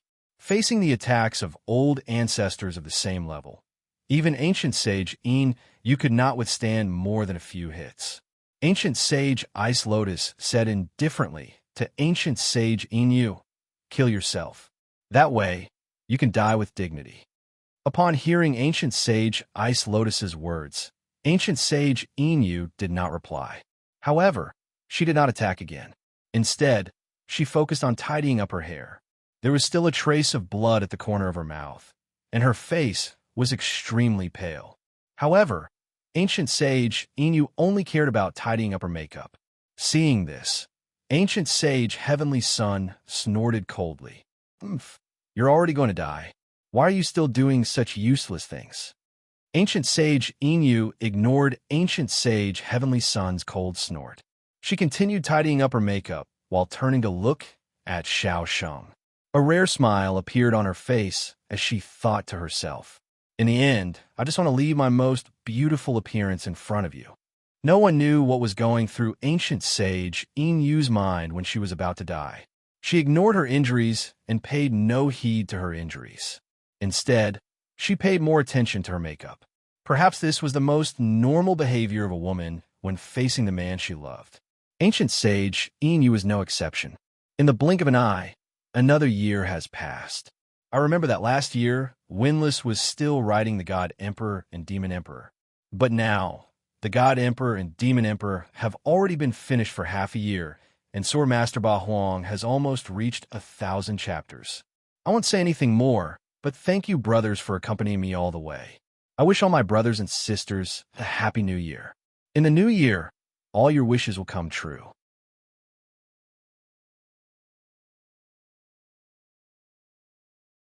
Chapter 857. Ancient Saint Inyu had expected all of this and was well prepared for death. However, she hadn't expected that she would see Xiao Sheng again before she died. This was something she hadn't expected. Therefore, ancient sage Inyu didn't want to continue fighting to the death. Or rather, she didn't want Xiao Sheng to see her down and out. Since she was going to die, ancient sage Inyu wanted to leave this world in her most beautiful state. Seeing this, Prime Saint Tianyong was about to make another move, but he was stopped by Prime Saint Mungjie by the side. Ancient sage Mungjie shook her head at ancient sage Tianyong and said, "Let her go." She signaled ancient sage Tianyong not to make another move. Ancient sage Inyu was not going to live on. Since she wanted to leave this world in her own way, let her be. Ancient sage Tianyong was silent for a long time. In the end, he chose to give up. The four of them had already guessed what ancient sage Inyu wanted to do. Since that was the case, they would let her be. They did not make another move. Although the four of them could easily kill ancient sage Inyu if they joined forces, they did not do so in the end. Without anyone interrupting her, ancient sage Inyu quickly tidied up her appearance. Other than her face still being a little pale, and her aura was still a little weak, she had returned to her previous seductive self. Ancient sage Inyu glanced at ancient sage Mungjie and the other three who had not made a move. Without saying anything, she took a step forward and instantly appeared in front of Xiao Sheng. When their eyes met again, there was less than half a meter between them. Xiao Sheng was stunned as he looked at Prime Saint Inyu, who was still as breathtaking as ever. He didn't know what to say. Instead, it was Prime Saint Inyu who spoke first. "Am I beautiful?" At this moment, ancient sage Inyu had a smile on her face. It was a smile that could topple cities. At this moment, ancient sage Inyu had truly let go of the hatred in her heart. This smile also made her more beautiful.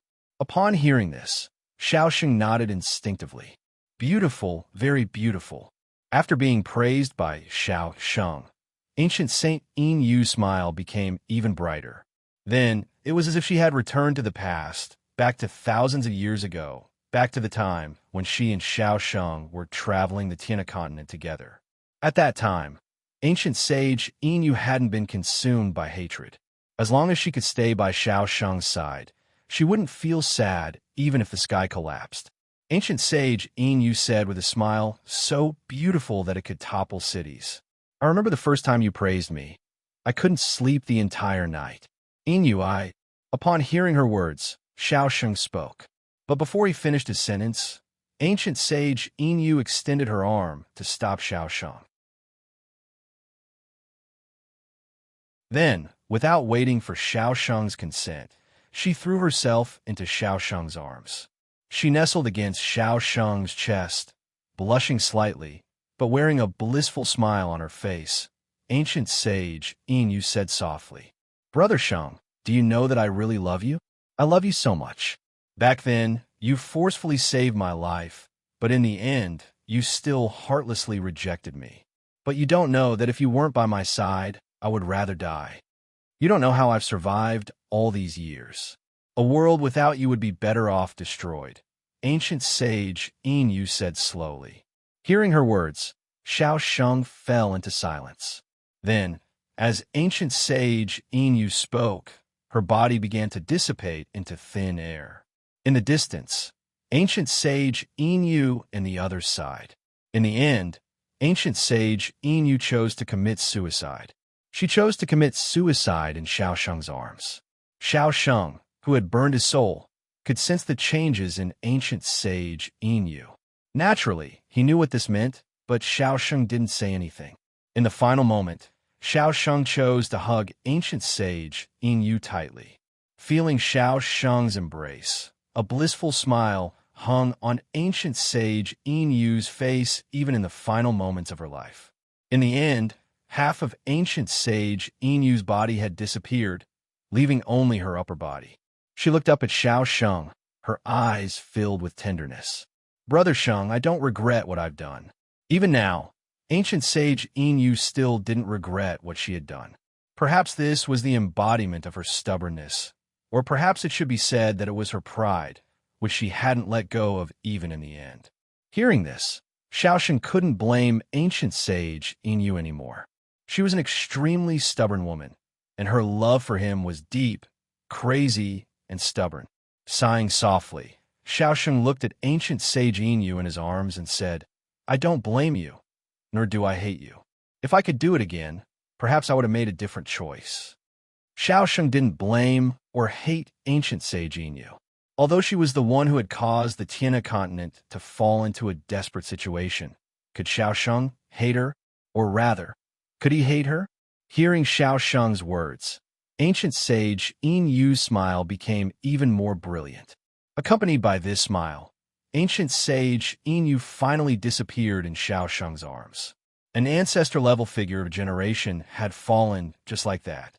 As ancient sage In Yu fell and disappeared, Xiao Sheng could feel the lingering tenderness of the beauty in his arms. In the end, he could only forcibly suppress the grief in his heart. Was ancient sage In Yu hateful? Hateful, but at the same time, it also made one's heart ache. This was a woman who had gone crazy for love.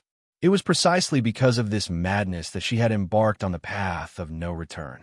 With ancient sage In Yu's death, the fate of the sacred insect was also sealed. However, everything had just begun. The invasion of the demon race was imminent. Next was the real test of the Tiana continent. Taking a deep breath, Xiao Sheng looked at ancient sage Ice Lotus and ancient sage Mingjia, who had arrived at his side at an unknown time. "Let's deal with the business first. We can talk later." They didn't want to talk about anything now. Hearing Xiao Sheng's words, the two women nodded. Then, with the addition of the ancestors, the speed of the sacred insect's destruction accelerated again. The saints of the sacred insect weren't a match for the saints of the three sacred sects. Now, with the addition of the ancestors, it was even more difficult for them to hold on. Ignoring what was happening in the sky, Xiao Chun led 100 Flower Fairy, Chun Ling, Long Qing, and Qin Shiru to meet up. The 5 of them killed the disciples of the Sacredine sect while inquiring about Gu Lingyao's whereabouts. Finally, Xiao Chun learned about the place where Gu Lingyao was imprisoned from a prospective holy maiden of the Sacredine sect. Then, Xiao Chun and the others went straight to the back mountain of the Sacredine sect. According to the prospective holy maiden, Gu Lingyao was imprisoned in the back mountain of the Sacredine sect. The entire Sacredine sect was already flowing with blood, but Xiao Chun and the others didn't care about the surroundings at all. They were wholeheartedly rushing to the back mountain, begging for collection, begging for monthly votes, begging for recommendations.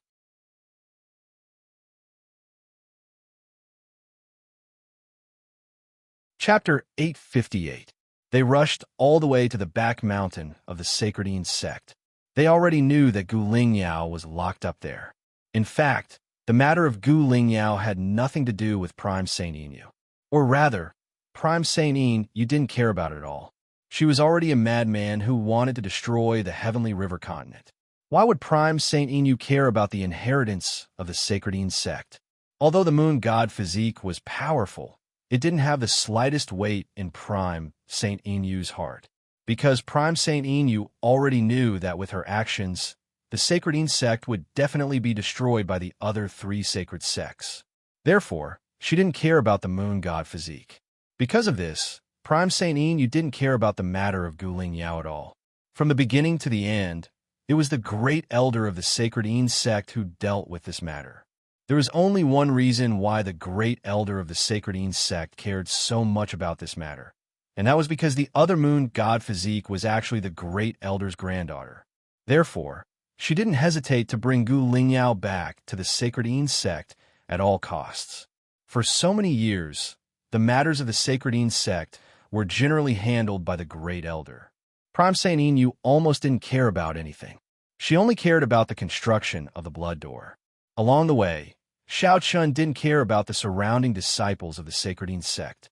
As long as they didn't block his way, he couldn't be bothered to do anything to them. Under such a mad dash, the group soon arrived at the back mountain of the Sacredine sect. This could be considered the most remote place in the Sacredine sect.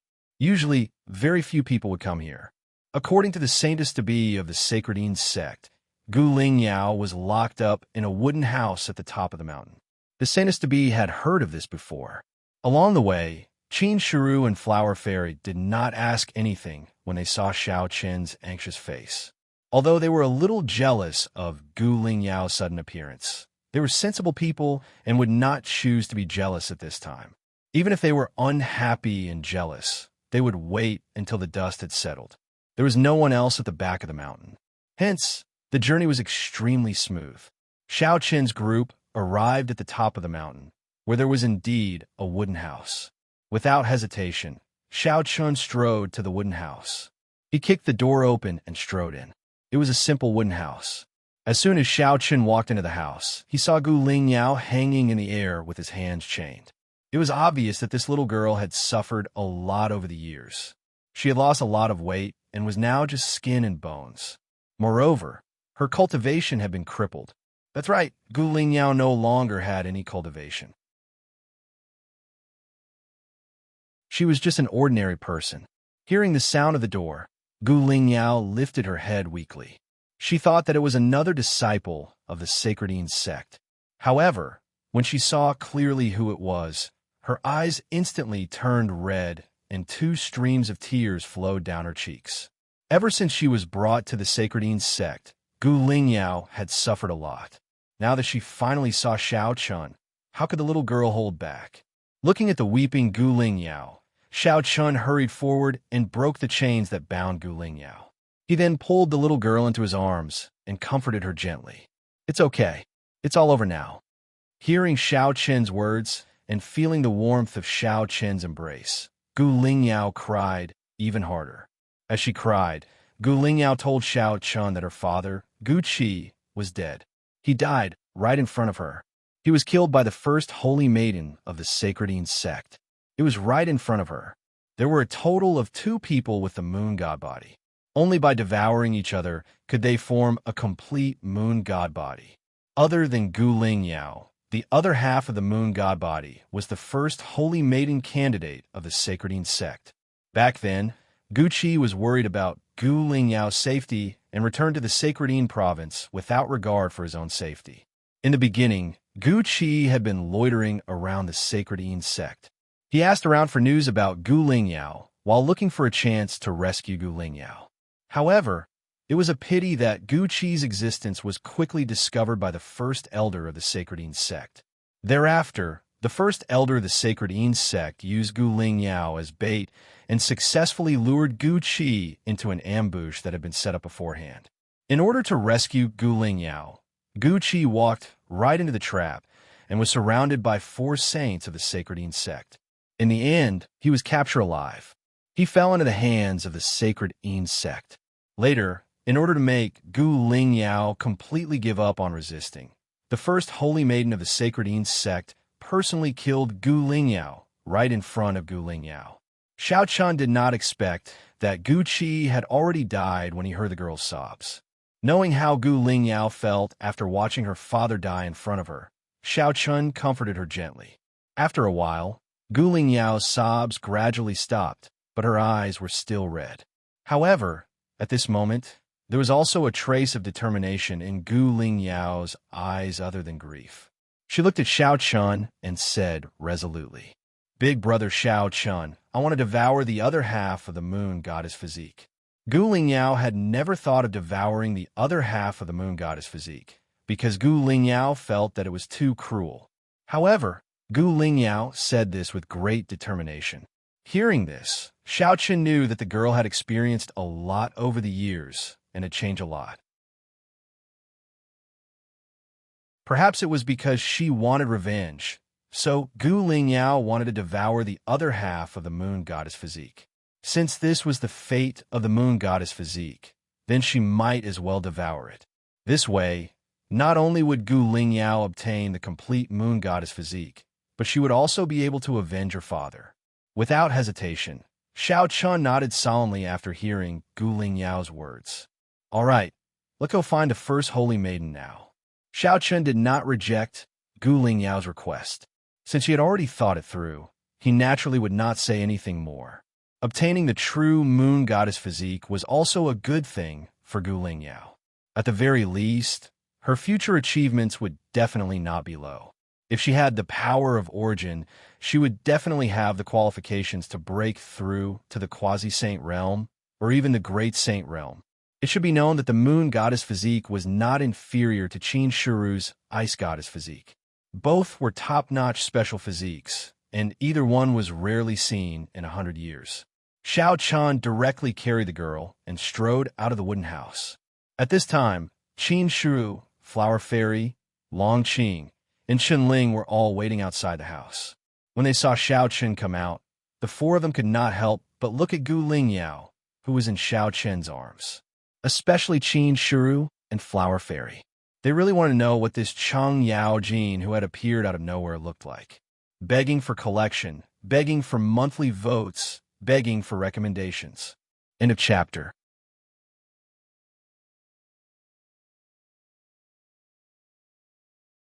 Chapter 859.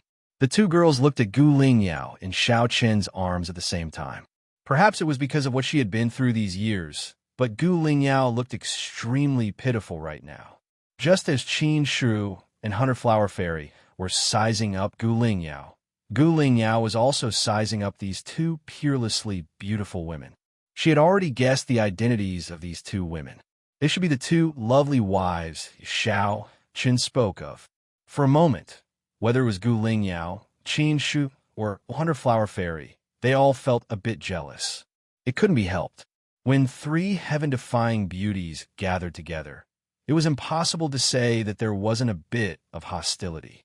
However, the 3 girls also knew that now wasn't the time to throw tantrums, so they all chose to restrain themselves. If there was anything, they could talk about it later. Not knowing what the 3 girls were thinking, Xiao Chun, who was carrying Gu Lingyao, looked at Qin Shu and the others and said, "Let's go back and find someone." Now that Gu Lingyao had been successfully rescued, Xiao Chen's mission could be considered completed. However, Since Gu Lingyao wanted to devour the other half of the moon god physique, then he would find her. Sacred insects number 1 holy girl shouldn't be difficult to find. He only hoped that she hadn't been killed yet.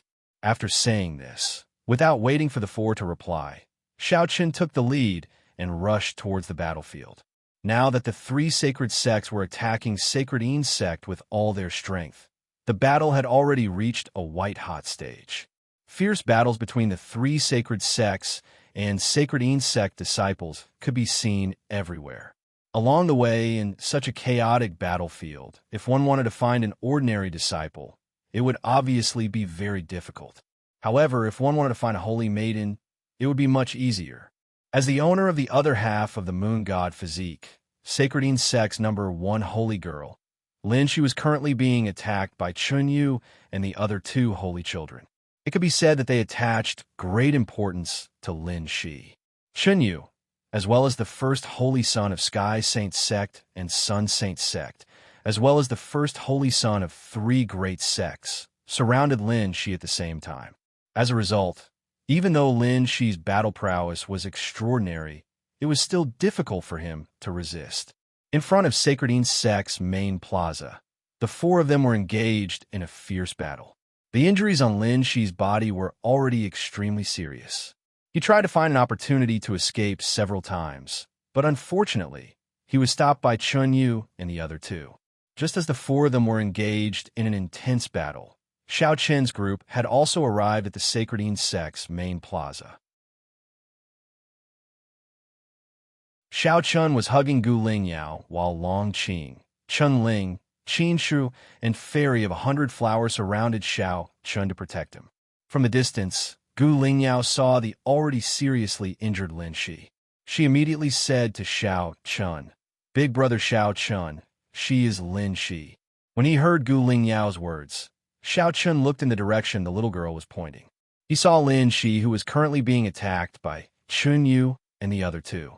She was dressed in Sacred Insect's holy girl robes, and her appearance was not bad. She could be considered a great beauty. However, right now, Lin Shi's situation was extremely bad. Her face was pale, and her aura was weak. It was clear that her injuries weren't light. From the looks of it, Lin Shi wouldn't be able to hold on for much longer. He couldn't let Lin Shi be killed, or else Gu Lingyao wouldn't be able to devour her moon god physique. With this thought in mind, Xiao Chen also quickly rushed towards Chun Yu and the others.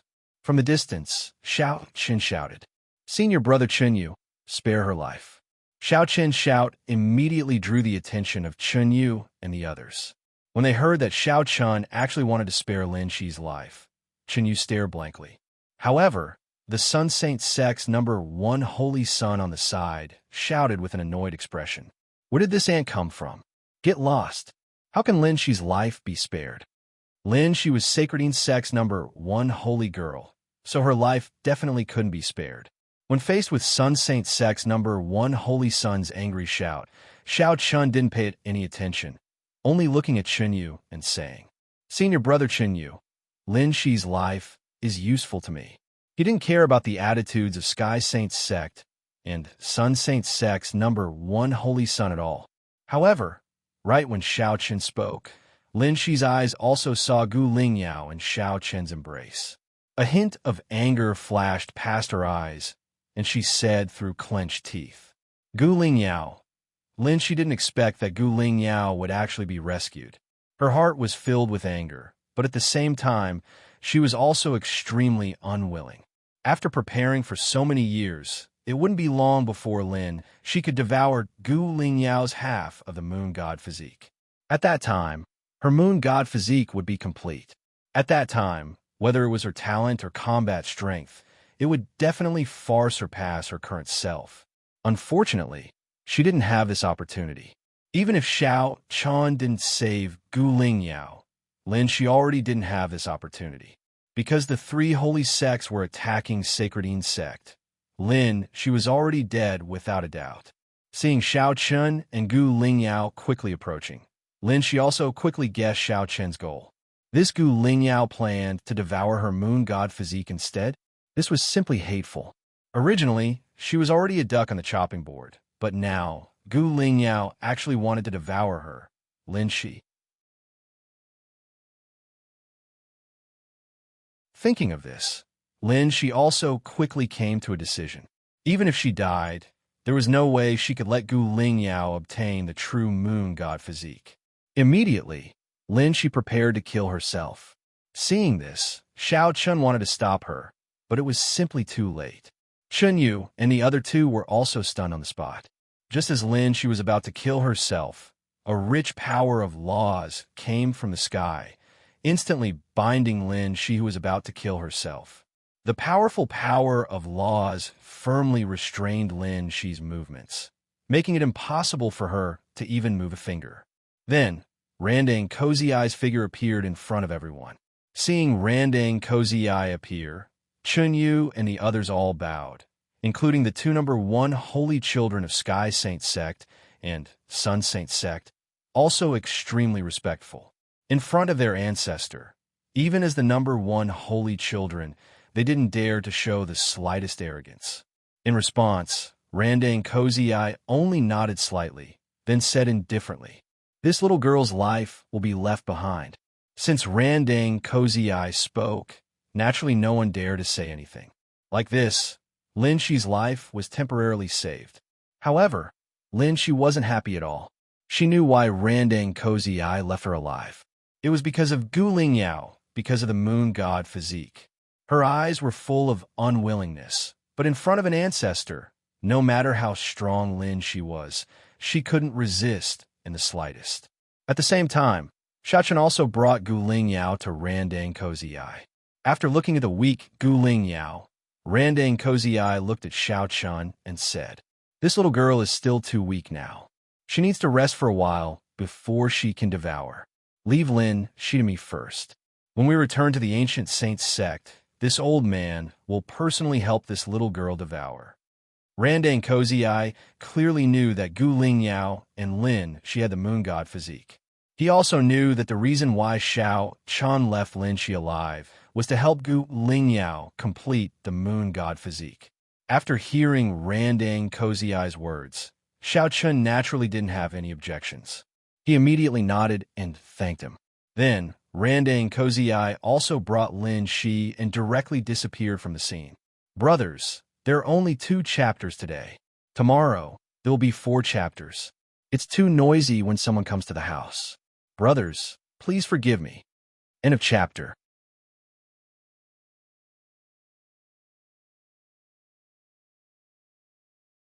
Chapter 860. Lin Shi was brought away by ancient Saint Randang, and following ancient Saint Yinyu's death, Sacred Insect's troops were also completely routed. Regardless of whether it was ordinary disciples or Sacred Insect saints, when faced with the encirclement of 3 great sacred sects, it was difficult for them to put up much of a resistance. It couldn't be helped. With the 3 great sacred sects' combined strength, Sacred Insect naturally had no way to resist. The outcome of this battle was already decided from the very beginning. With the outcome of the battle decided, Xiao Chun didn't make any more moves. Instead, he brought Gu Lingyao, Qin Shu, and 100 Flower Fairy back to the 3 great sacred sects' encampment. In any case, he didn't need to do anything. Moreover, Gu Lingyao's body was also very weak right now, so Xiao Chun couldn't stop worrying about her. Her cultivation was crippled, but Xiao Chun wasn't worried about this. As a moon god physique, as long as Gu Lingyao could devour the other half of Lin Shi's moon god physique, her cultivation would definitely recover, and she would be even stronger than before. The complete moon god physique was a top physique, there was no doubt about this. After settling Gu Lingyao down and giving her a healing pill, Gu Lingyao slowly fell asleep. At this time, Xiao Chun also found 100 Flower Fairy. Previously, he didn't have time to chat with 100 Flower Fairy, but now, he finally had some free time. All these years, he hadn't heard any news about 100 Flower Fairy, but now that he saw her, Xiao Chun was also shocked. This was because 100 Flower Fairy's current cultivation had reached the great circle of the Dao King realm, not inferior to Qin Shu in the slightest. Moreover, not only was her cultivation terrifying, through the attack, just now, Xiaochen also clearly felt that 100 Flower Fairy's fighting strength couldn't be underestimated. At the very least, she wasn't any weaker than those quasi-saints of the three great sacred sects. Qin Shi had the ice god physique, so it was normal for her to make such progress. However, Xiaochen was a bit curious that 100 Flower Fairy hadn't been pulled apart by Qin Shi all these years. Of course, Xiaochen was happy that 100 Flower Fairy had improved so much. Qin Shi and Fairy of 100 Flowers chatted with each other. The two of them knew each other back in the heavenly Qin continent, so there was no problem for them to interact with each other. However, Gu Lingyao had yet to gain their approval. The three of them sat together, and it was mainly Xiaochen who asked 100 Flower Fairy about her recent situation and experiences. Faced with Xiaochen's questions, 100 Flower Fairy did not hide anything and answered truthfully. According to 100 Flower Fairy, not long after she came to the Tiana continent, she met ancient Saint Meng Jie. Then, she became ancient Saint Meng Jie's disciple and cultivated with her. Prime Saint Meng Jie didn't belong to any faction, but her cultivation and battle prowess weren't inferior to any of the patriarchs. As she followed Prime Saint Meng Jie, her cultivation speed naturally wasn't any slower than Qin Shi's. What Xiaochen didn't expect was that 100 Flower Fairy also had a special physique called the Dream God Physique. Like Qin Shi's Ice God Physique and Gu Lingyao's Moon God Physique, 100 Flower Fairy's Dream God Physique was one of the top special physiques in the world. Those who had the Dream God Physique had a unique advantage when it came to cultivating illusions, just like how Qin Shi's Ice God Physique could automatically transform the spiritual energy in his body into icy cold air. He didn't expect 100 Flower Fairy to also have a special physique. Fortunately, Xiaochen wasn't here at the moment, or else he would have suffered another blow. The people around Xiaochen were each more terrifying than the last. They were either pure-blooded dragons, reincarnated mighty ones, or people with top-notch special constitutions. It was like a concentration camp of monsters. It was also because 100 Flower Fairy had the Dream God Physique that Prime Saint Meng Jie took her in as a disciple. After all, Prime Saint Meng Jie was most famous for her illusions. In short, 100 Flower Fairy had been cultivating by Prime Saint Meng Jie's side all these years, and it was also Prime Saint Meng Jie who awakened the Dream God Physique for her. After learning about 100 Flower Fairy's experiences over the years, Xiaochen felt a little emotional. Big brother Chen Ling and second sisters Long Qing were needless to say, but even his own three women were each more monstrous than the other. For a moment, Xiaochen felt a little pressured. Three women, one with the Moon God Physique, one with the Ice God Physique, and one with the Dream God Physique. Any one of them could be said to be monstrous existences. It seemed that he had to seize the time to cultivate in the future. If he was surpassed by his own women, it would be a little embarrassing. They stayed in the encampment of the three sacred sects for a total of 3 days. During these 3 days, the battle in the sacred Yin sect gradually came to an end. On the 4th day, the entire sacred Yin sect was completely annihilated. From saints to ordinary disciples, everyone was killed by the three sacred sections. Blood flowed like a river in the sacred Yin sect, and the corpses of the sacred Yin sect's disciples could be seen everywhere. After the battle ended and the sacred Yin sect was destroyed, the saints of the three sacred sects were busy cleaning up the battlefield. The corpses of the sacred Yin sect's disciples were gathered together and burned. Ignoring the cleaning of the battlefield, Randang Kozii, Prime Saint Ice Lotus, and the other old ancestors, as well as Xiao Sheng, arrived at the blood door in the depths of the sacred Yin sect. Without the cover of the Black Palace, the blood door stood between the heavens and the earth. Compared to the last time, the blood door began to emit faint traces of demonic qi. Looking at the blood door in front of them, the old ancestors' faces turned solemn. After a long while, Prime Saint Heavenly Sun said in a low voice, "Is there really no way to destroy this blood door?" Now that the sacred Yin sect had been destroyed, if they could take the opportunity to destroy this blood door, they could completely resolve this crisis. However, hearing Prime Saint Heavenly Sun's words, Shao Sheng shook his head. You've all read the ancient book in the past. Once the blood door is successfully constructed, it must be destroyed from two nodes at the same time. Now, one side of the blood door is on the Tiana continent, and the other side is on the northern demon continent. If we want to destroy it, we must destroy both nodes at the same time. Otherwise, even if we destroy the blood door in front of us, the blood door on the northern demon continent will still be there, and we can still connect. To put it bluntly, the blood door was a spatial passage. If they wanted to destroy it, they must do it at the same time. However, the blood door on the northern demon continent was impossible to destroy now. Hearing Shao Sheng's words, the old ancestors' mood turned solemn. However, there was no other way. They already knew that the blood door was impossible to destroy. After a long silence in front of the blood door, Prime Saint Ice Lotus finally said, "Now that things have come to this, we can only choose to fight. Now that the Sacredine sect has been destroyed, we should move everyone in the Sacredine prefecture to the other 3 prefectures as soon as possible. As for this blood door, leave a saint to guard it. If the demon race invades, we will know immediately. Brothers, let's write at least 5 chapters today. Let's see if we can write 6 chapters.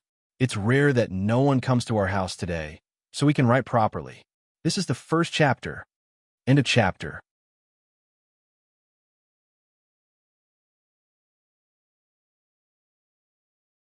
Chapter 861.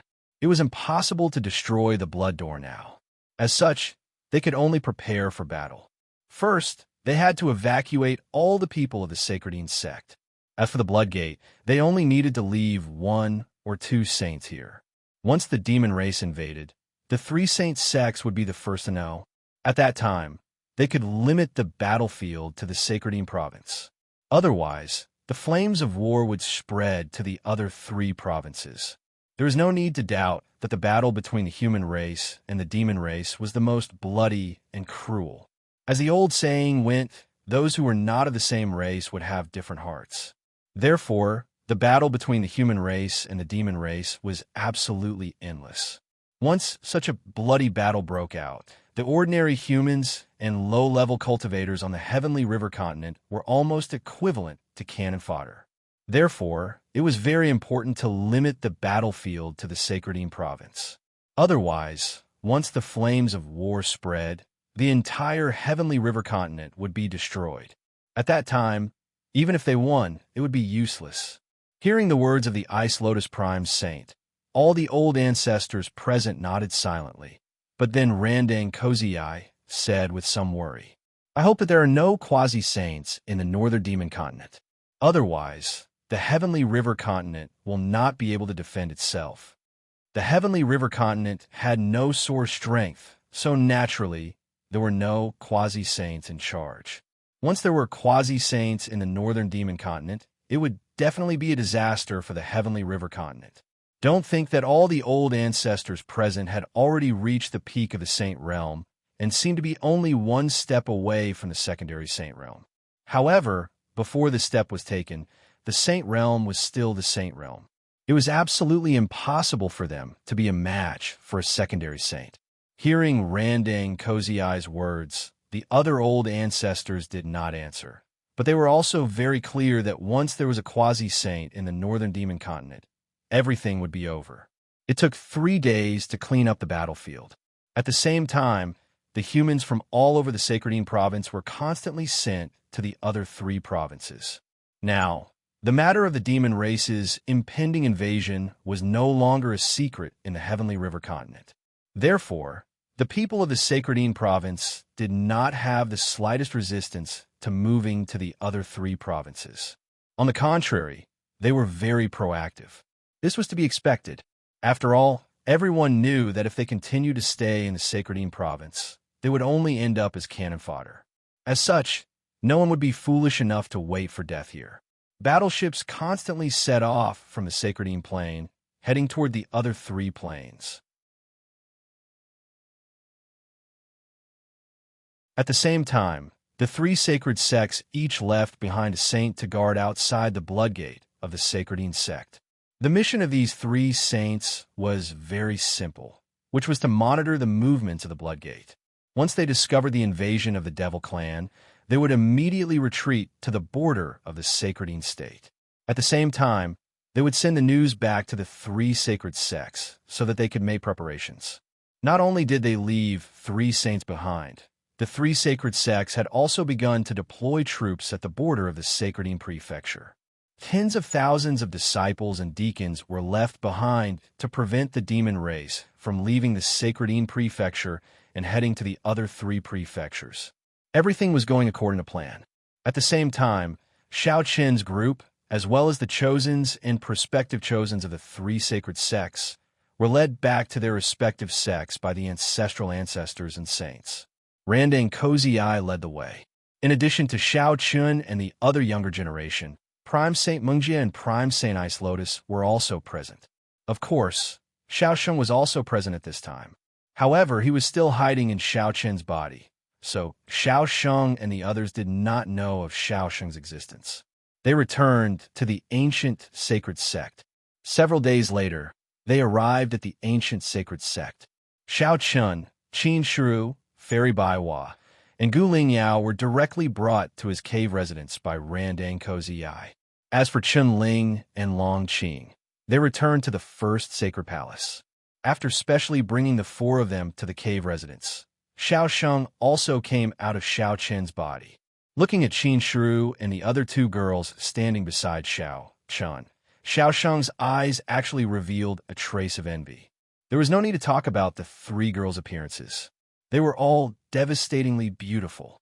However, under their peerless beauty, the three girls were clearly not flower vases. One could say that each of them was more terrifying than the other. Ordinary people would burn incense for 8 lifetimes to obtain even one of them, let alone the three of them.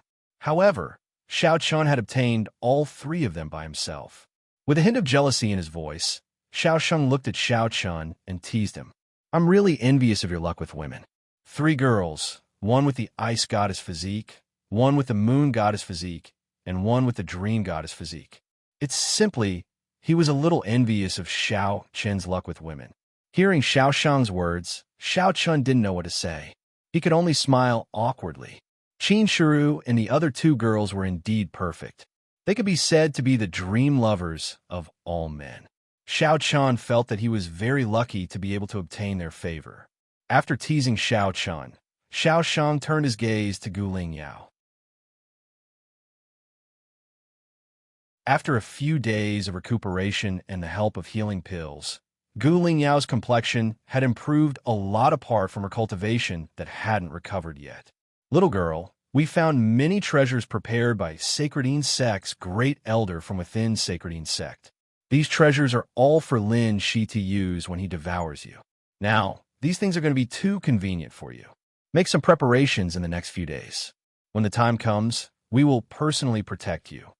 Sacredine Sect's great elder had already prepared many treasures for Lin Shi. Even though they weren't complete yet, they weren't far from it. Now that Sacredine Sect was wiped out, these treasures naturally fell into ancient Saint Ronding's hands. Although it wasn't enough for Gu Lingyao to successfully devour the other half of Lin Shi's moon goddess physique, with the ancient sacred sect's help, it shouldn't be a big problem. In addition, there were 3 ancestor-level figures personally protecting Gu Lingyao this time. Therefore, there shouldn't be any problems for Gu Lingyao to complete the moon goddess physique. As long as Gu Lingyao successfully devoured the other half of Lin Shi's moon goddess physique, not only could she recover her cultivation, she could even reach a higher level of enlightenment. Moreover, Gu Lingyao would undergo a qualitative change afterwards. When that time came, Gu Lingyao's talent and aptitude wouldn't be inferior to Qin Shiru or 100 Flower Fairy in the slightest. The moon goddess physique was very special. Therefore, after the moon goddess physique was complete, her cultivation would increase by leaps and bounds. According to Xiao Sheng's guess, Gu Lingyao didn't have any cultivation right now. However, after devouring the other half of Lin Shi's moon goddess physique, Gu Lingyao's cultivation would at least reach the Tao King realm. She could even catch up to Qin Shiru and 100 Flower Fairy and reached the great circle of the Tao King realm. Hearing Xiao Sheng's words, Gu Lingyao cupped his hands and thanked him. Seeing this, Xiao Sheng waved his hand in annoyance and said, "All right, there's no need to thank me. It's just a small matter. I'm just puzzled. Why would the three of you fall for this brat? Sigh, this brat's luck with women is really begging for collection, begging for monthly votes, begging for recommendations." In a chapter.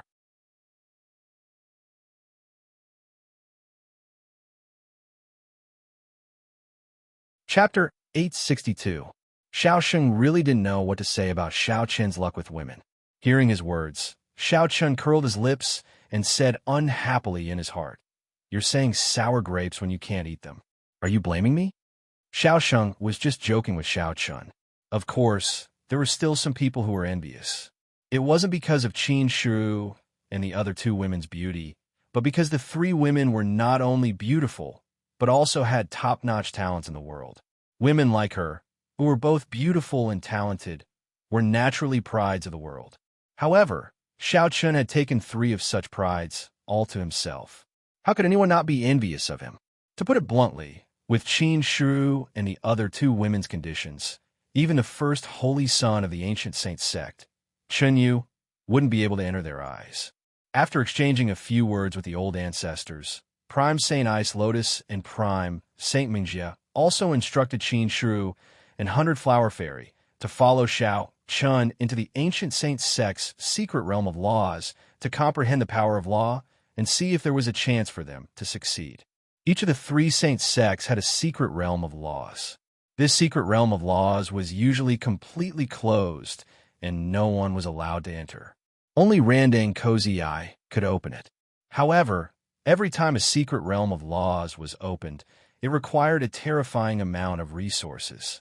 Therefore, the secret realm of laws would only open when a prospective holy son was preparing to comprehend the power of law. The two women naturally didn't have any objections to staying behind and entering the ancient saint sect's secret realm of laws with Xiao Chun. Moreover, judging from Prime Saint Ice Lotus and Prime Saint Mungja's attitude, they didn't seem to object to Qin Shu and 100 Flower Fairy being together with Xiao Chun. Of course, Xiao Shun might also be involved. After all, Xiao Chun was Xiao Sheng's junior. After instructing them, Xiao Chun and the three women left Randang Cozy Eye's cave residence. After the four of them left, Prime Saint Ice Lotus said to Xiao Sheng angrily, "Isn't it time to talk about your matter now?" "Me? What's the matter with me?" Xiao Sheng asked, puzzled. "Of course it's about your physical body. Or do you plan to continue existing in the state of a soul?" Prime Saint Ice Lotus said coldly. After a series of efforts, Xiao Sheng's soul. Now, all that was left was to reconstruct his physical body. However, it wasn't easy to reconstruct a physical body to reach the saint realm. Even if we empty the treasury of your heavenly sage sect, I don't think we can succeed.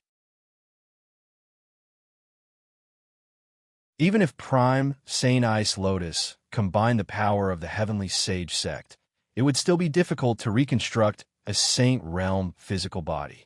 However, after hearing Xiao Sheng's words, Prime Saint Ice Lotus snapped back. It's naturally impossible to rely on the heavenly sage sect alone, but there's still the ancient sage sect, the sun sage sect, and Mingjia. With the four of us joining forces, it should be enough to reconstruct your physical body, right? Joining forces with the ancient sage sect, the heavenly sage sect, the sun sage sect, and Prime Saint Mungjia to reconstruct Xiao Sheng's physical body was indeed a possibility of success.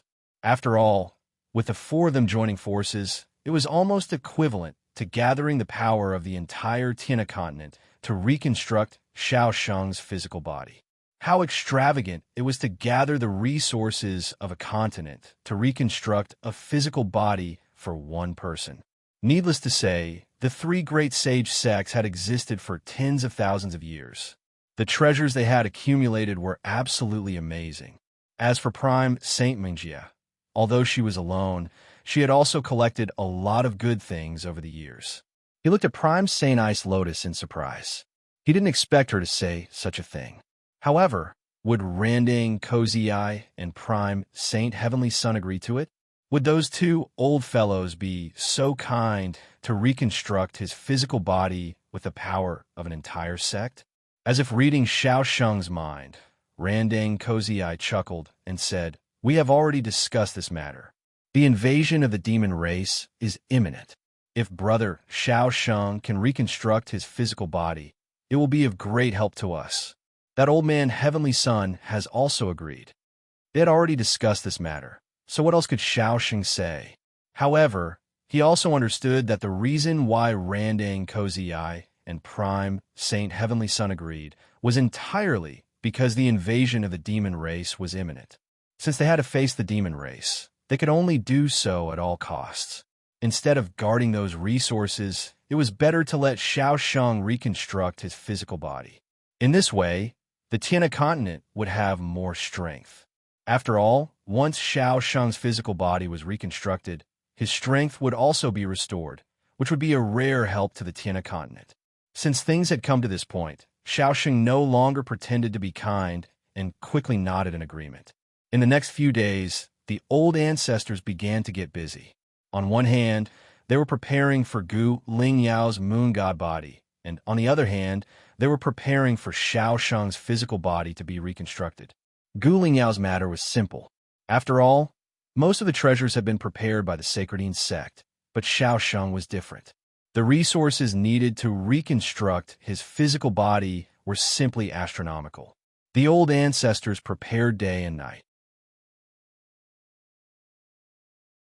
At the same time, Xiao Chun, who had returned to the first sacred palace, could be said to be happy and painful at the same time. He was happy because Qin Shu and the other two women had returned to his side, and he was miserable because of the relationship between the three women. Qin Shu and Fairy of 100 Flowers were easy to deal with since they knew each other, but Gu Lingyao was different. 2 days had passed, but Qin Shu and Fairy of 100 Flowers still had no intention of accepting Gu Lingyao. And Gu Lingyao did not show any signs of weakness, which caused the relationship between the three women to become even more tense. As the saying goes, 3 women make a show. Xiao Chen had experienced this saying in the past 2 days. At this moment, Xiao Chen was sitting in the courtyard with the 3 women accompanying him. But listening to their conversation, Xiao Chen felt that his head was about to explode. "Little sister Ling Yao, I've heard that quite a few saints from the 3 major sects have taken a fancy to you. Why don't I introduce you to them once your cultivation has recovered?" Qin Shuru said coldly. Hearing this, Gu Lingyao also replied, "Sister, you don't have to worry about this. Lingyao only has brother Xiao Chen in her heart. But you, sister, you must have many admirers in the Sacred Heaven sect over the years. Aren't you afraid that brother Xiao Chen will be jealous? Or is it that you don't only have brother Xiao Chen in your heart, but also other people?" The 2 women were really at loggerheads, and neither was willing to be outdone. In terms of verbal skills, Qin Shuru was naturally not a match for the eccentric Gu Lingyao. Immediately, a cold air spread out from Qin Shuru's body. Seeing this, Xiao Chun snorted helplessly. Stop. I've written 4 chapters. Let's write 5 chapters today. I'll write another chapter tonight. This is the 3rd chapter. End of chapter.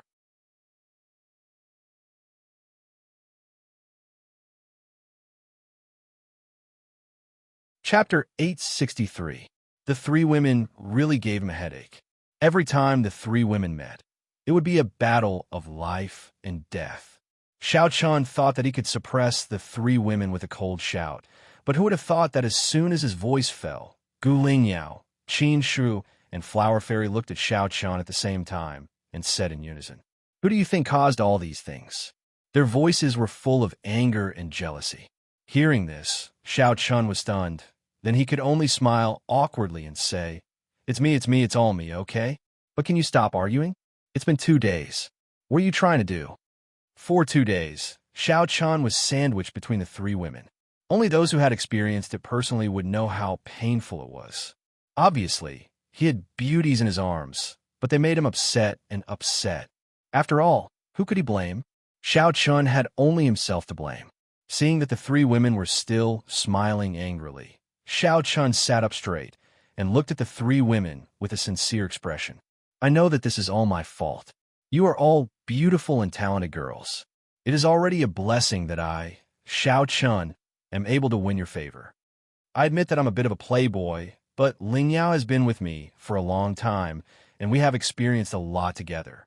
I, Xiao Chun, am not a man who can't move when he sees a beautiful woman. I treat all of you sincerely. I can't give up on any of you, so you want to have all three of us at the same time? Stinky man, Xiao Chun said very seriously and affectionately. But before he could finish, he was interrupted by the three women in unison. Seeing that his words did not work at all, Xiao Chun was completely helpless. He thought that his words should be able to ease the relationship between the three women, but now it seemed that he had definitely become the target of public criticism, even though he did not know whether the relationship had eased or not. As soon as his voice fell, the three women rolled their eyes at Xiao Chun. Then, Flower Fairy stood up and said to Qin Shu and Gu Lingyao, who were beside her, "Let's go. We don't want to talk to him. This stinky man is so fickle." After saying that, she directly pulled Qin Shu and Gu Lingyao away without caring if they were willing or not. Being pulled away by Flower Fairy, Qin Shu didn't encounter anything, but Gu Lingyao was obviously a little resistant. However, she didn't have any cultivation right now, so she was naturally no match for Flower Fairy. She was almost forcefully taken away. In the blink of an eye, Xiao Chun, who was originally surrounded by the three beauties, directly became a loner. Looking at the graceful backs of the three women, Xiao Chun sighed helplessly and said, "It seems that having too many women isn't a good thing. Whatever, I'll go find Big Brother and Second Sister to drink." Feeling a little helpless, he prepared to go find Chun Ling and Long Qing to drink. However, when Xiao Chun arrived at the two's residence, he found that the two were actually not there. He heard from Lan that Chun Ling and Long Qing had gone out early. It seemed that they went to the various cultivation holy lands of the ancient sage sect to stroll around. The two of them were not familiar with the ancient sage sect. As one of the four great sects of the Tiana continent, the ancient sage sect naturally had many cultivation holy lands. The two women were curious and went to stroll around together. Big Brother and Second Sister were also not there. Well, this time, he was really a loner. With nothing to do, he strolled around the cave. Soon, Fei Mei also told Xiao Chun that the three madams had gone to the ancient Era City together. The ancient Era City was the closest city to the ancient sage sect. It was also the largest and most prosperous city in the ancient sage state. It was directly under the management of the ancient sage sect. After hearing Fei Mei's report, Xiao Chun said with a depressed expression, "What is the meaning of this? Just a moment ago, they were fighting to the death. Now, they're going to the ancient Era City together?" Naturally, Xiao Chun did not know that the three women were going to the ancient Era City because 100 Flower Fairy had dragged them there. The three women went to the ancient Era City. Long Qing and Chun Ling were also not there. For a moment, Xiao Chun really felt like he was all alone. Sighing helplessly, Xiao Chun went to the cultivation room and began to cultivate. One by one, the two of them left. "Fine, can I cultivate by myself?" Xiao Chun thought angrily in his heart. After the battle in the Sacredine sect, not only did he meet Gu Lingyao, but he also found 100 Flower Fairy. Originally, Xiao Chun did not plan to cultivate before entering the law realm. He wanted to accompany the three women. But now, in just 2 days, he had become all alone. This huge difference made Xiao Chun very unhappy. While Xiao Chun was cultivating by himself, in the ancient Era City, 100 Flower Fairy and the other two women were strolling around the bustling streets like three sisters. The three women did not lack money and did not have any concept of money. They just bought whatever they liked. Under this shopping frenzy, the relationship between the three women quickly improved. They were no longer hostile towards each other. In fact, they even looked very close. If Xiao Chun was present, he would definitely say gloomily, "How fickle. Just a second ago, they looked like enemies, and now they're sisters." Shopping was definitely a woman's nature. Whether it was a cultivator or an ordinary person, no one could avoid it. They strolled in the ancient Era City until the sky turned dark. Lanterns were hung outside the shops on both sides. Night fell, but the ancient era city did not fall silent because of this. Under the illumination of the lights, the entire ancient era city became more and more lively. It was like a city that never slept. They were also a little tired, mainly because of Gu Lingyao. She had lost her cultivation. After walking for so long, she was indeed a little tired. Seeing this, 100-Flower Fairy asked tentatively, "Are we going back?" "No, let him stay by himself." Hearing this, Qin Shiru and Gu Lingyao replied in unison. The him that the two women were talking about was naturally Xiao Chun. Hearing the two women's answer, 100-Flower Fairy smiled and said, "All right then. I heard that there's a restaurant in the ancient era city that's very good. It's said that the dishes there are very special and can only be found in the ancient era city. After walking for so long, why don't we go and try it?" "Okay." Hearing 100-Flower Fairy's words, Qin Shiru and Gu Lingyao did not have any objections. And so, the three women went to the most famous restaurant in the ancient era city, Hefeng Lu. It was already late at night, but Hefeng Lu was still bustling with people. It was decorated with lanterns and decorations. From the outside, it looked extremely lively. They directly walked into the main hall. At this time, the main hall on the first floor was already filled. The appearance of the three women naturally attracted the attention of many people. Those handsome young men who called themselves young masters and young masters were all infatuated. It couldn't be helped. The three women's appearances were already devastatingly beautiful. Normally, it would be a great fortune to see even one of them.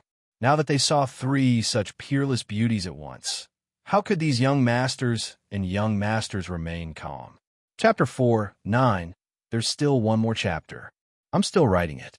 Please add it to your collection. Please recommend it.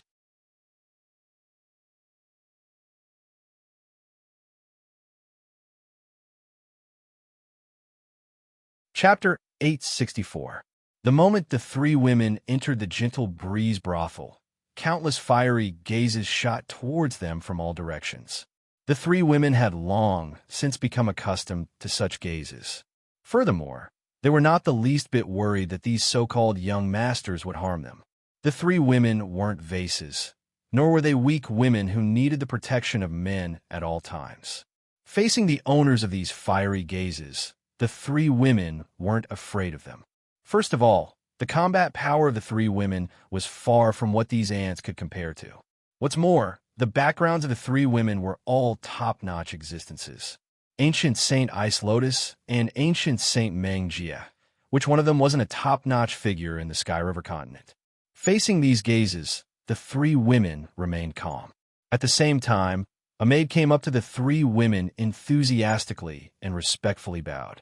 Seeing this, 100-Flower Fairy said with a smile, "Are there any private rooms?" "Yes, please come with me." Hearing this, the maid was startled.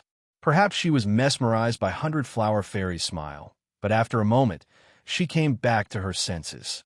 The first floor was the main hall, while the second floor was the private rooms. It was also a place that only those with status in the Ancient Order City could use. As the largest city in the ancient sacred state, the Ancient Order City could be said to be the gathering place of the most prominent group of people in the entire ancient sacred state. Not to mention others, just the saints of the ancient sacred sect, as well as the half-saint deacons, had settled their families in the Ancient Order City.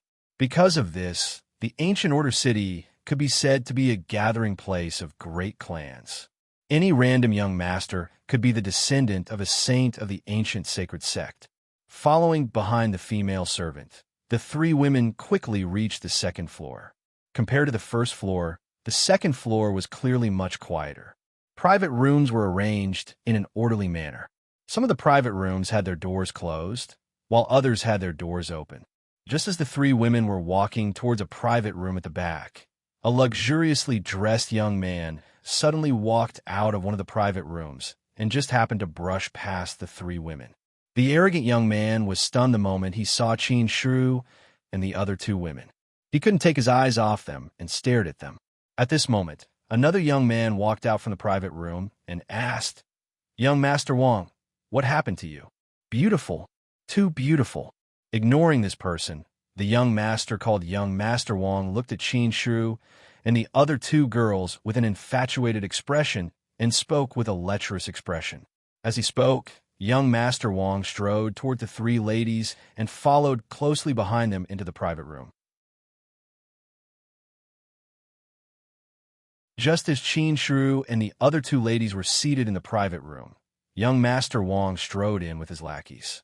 He pretended to be gentle and smiled. Then, he cupped his hands and bowed to the three ladies. I am Wang Bin, a member of the ancient Era City's Wang clan. The old ancestor of my clan is an elder of the ancient sage sect. Today, I have the honor of meeting the three young misses. May I have the honor of sharing a drink with the three young misses?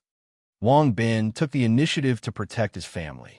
He thought that Qin Shu and the other two ladies would take the bait obediently after hearing that their ancestor was an elder of the ancient sage sect. After all, an elder of the ancient sage sect meant that he was a saint. Unfortunately, after hearing about Wang Bin's family background, the three ladies didn't change their expressions at all, as if they didn't care at all. Regarding this, Wang Bin's skin was extremely thick. Without waiting for the three women to reply, he had already sat down. As for the lackeys behind him, under his signal, they immediately left the private room and obediently guarded the door, not allowing anyone to enter. He had never seen women as beautiful as the three ladies. Facing Wang Bin, Qin Shuru's face turned gloomy. She was ready to attack, but Flower Fairy stopped her and smiled at Wang Bin. Young Master Wang, we sisters can't be called ladies anymore. Just call us ladies. Qin Shuru and the other two ladies were already married to Xiao Chun, so they couldn't be called ladies anymore.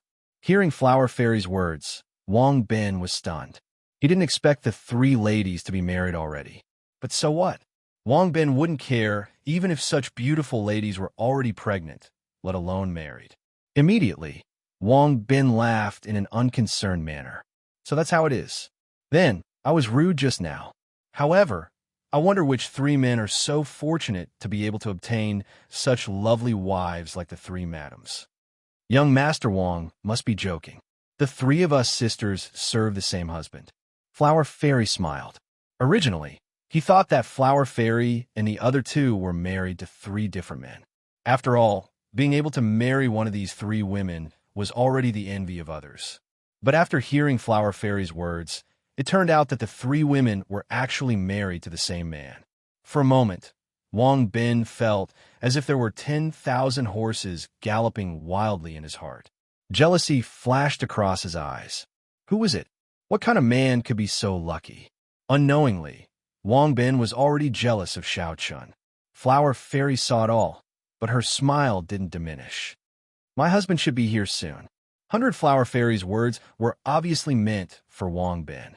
Hearing this, Wang Bin suppressed the jealousy in his heart and said with a fake smile, "That's great. Then I can see what kind of person can gain the favor of three madams at the same time, huh?"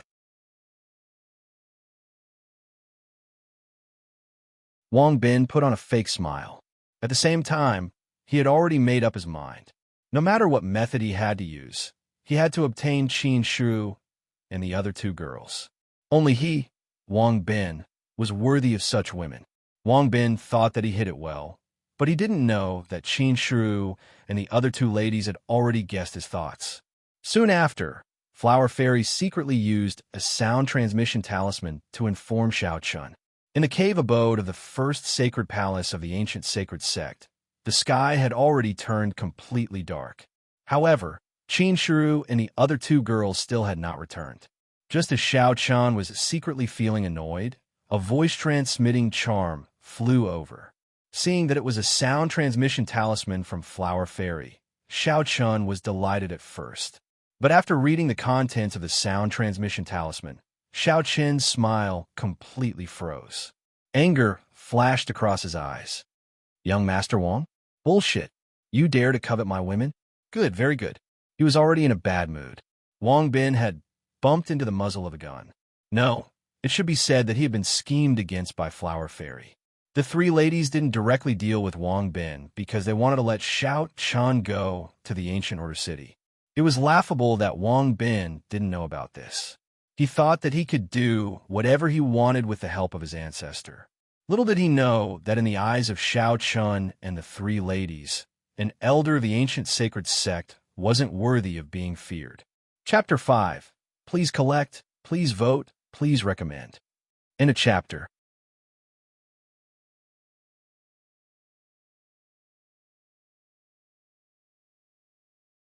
Chapter 865. 100 Flower Fairy did this on purpose. Her goal was to make Xiao Chun go to Ancient Order City. Xiao Chun, who was in a fit of anger, didn't care about anything else. He didn't even reply to 100 Flower Fairy's letter. Xiao Chun angrily rushed to Ancient Order City by himself. There was a transportation array in the ancient sacred sect that led to Ancient Order City. It was already late at night, so Xiao Chun arrived at the transportation array alone. Seeing Xiao Chun, the half-saint deacon in charge of guarding the transportation array asked with a smile, "Prospective holy disciple, Xiao Chun, where are you going by yourself? I'm going to beat someone up." Xiao Chun didn't even think before replying. He ordered someone to activate the transportation array and directly disappeared. It could be said that he came in a hurry and left in a hurry. Even after Xiao Chun left, the half-saint deacon still hadn't recovered from his shock. Go beat someone up? Beat who up? While Xiao Chun was rushing to Ancient Order City, in a private room on the second floor of the Wind Restaurant, Wang Bin was chatting with the three women in what he thought was a graceful manner. However, what made Wang Bin depressed was that the attitude of the three women had taken a 180-degree turn. Even 100 Flower Fairy, who was chatting with him with a smile, was ignoring him now. Qin Shiru and Gu Lingyao were treating him like air. If it was 100 Flower Fairy who stopped him, the two women would have already thrown him out. Wang Bin didn't know what was going on with the three women. He only thought that a woman's heart was like a needle at the bottom of the sea. Little did he know that 100 Flower Fairy had already sent a letter to Xiao Chun, and that Xiao Chun was probably already on his way to the Wind Restaurant. Thus, there was no need to say anything more to Wang Bin. He was completely ignored by the three women. However, young Master Wang was a veteran who had been indulging in women for many years. How could he retreat from such a small scene? Moreover, he had never seen such peerless beauties like Qin Shiru and the other two women. No matter what, he couldn't give up. Young Master Wang made full use of the advantage of his thick skin. He spoke leisurely, as if he knew everything from the heavens to the earth. Little did he know, his words had already made the three girls not know whether to laugh or cry. To put it bluntly, Wang Bin was just a hedonistic young master of the Wang clan. His cultivation talent was lacking, so he couldn't join the ancient sacred sect. Thus, he could only rely on the protection of his ancestors to eat and wait for death in Ancient Order City. Therefore, Wang Bin didn't know anything about astronomy and geography. In his entire life, the furthest he had been was wandering around the ancient Saint province.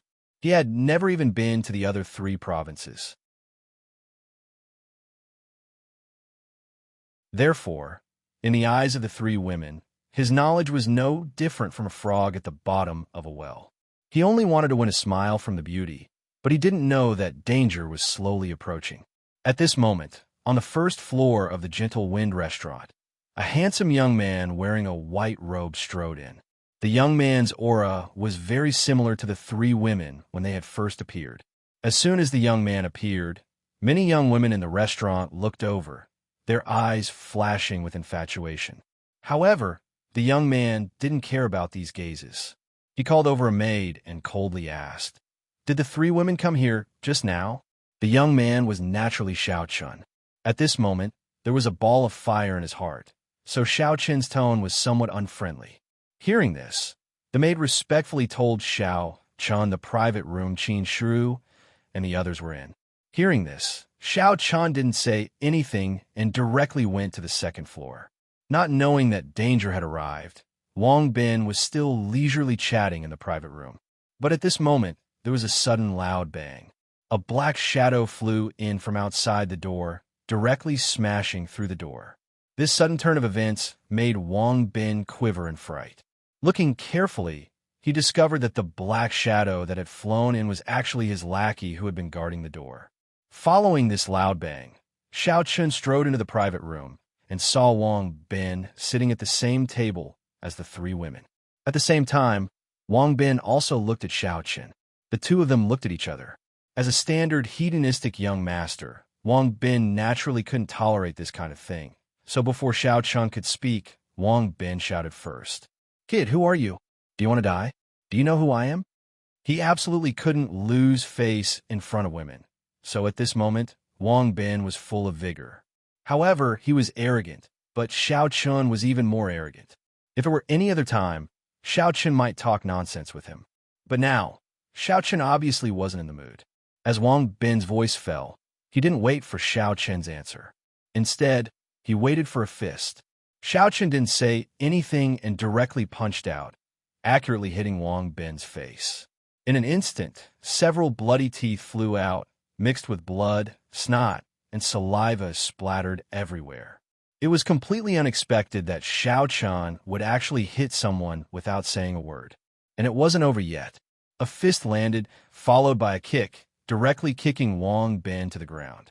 Even so, Xiao Chun still didn't vent his anger and fiercely stomped on Wang Bin twice.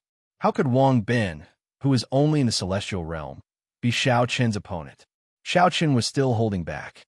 Otherwise, one punch would be enough to kill Wang Bin directly. Looking at Wang Bin, who was lying on the ground like a dead dog, Xiao Chun said coldly, "I don't care who you are. Today, I just want to beat someone." After saying that, he kicked Wang Bin out of the private room. After fiercely teaching Wang Bin a lesson, Xiao Chun sat down at the table, still angry, and said to Hundred Flower Fairy and the other two women in a bad mood, "Good, you are very good. What is the meaning of this? Do you want to give me a hat to wear?" His words were full of jealousy. Xiao Chun was already in a bad mood today, and the three women were eating at the same table with another man. This made Xiao Chun very unhappy. Of course, if it was under normal circumstances, Xiao Chun would never have such a big reaction. Xiao Chun knew very well that the three women would never betray him. Moreover, even if the three women had a change of heart, they would never take a fancy to a trash like Wang Bin. However, trust was trust, jealousy was still needed. Especially when he thought about how he was cultivating alone in the cave today, Xiao Chun couldn't control the jealousy in his heart. Seeing Xiao Chen's unhappy expression, the three women all burst into laughter. Gu Lingyao's pair of cute big eyes twinkled as she said with a bright smile, "Are you jealous? What? You have already sat at the same table with another man behind my back. Can't I be jealous?" Hearing Gu Lingyao's words, Xiao Chun still said angrily. Seeing that Xiao Chun was really angry, Gu Lingyao hurriedly restrained her smile and came to Xiao Chen's side. She obediently pulled Xiao Chen's arm and said, "We didn't. This guy came in by himself. Originally, Sister Shui Ro wanted to chase him away, but Sister Hunterflower said that she wanted you to do it yourself. Begging for collection, begging for monthly votes, begging for recommendations." End of chapter.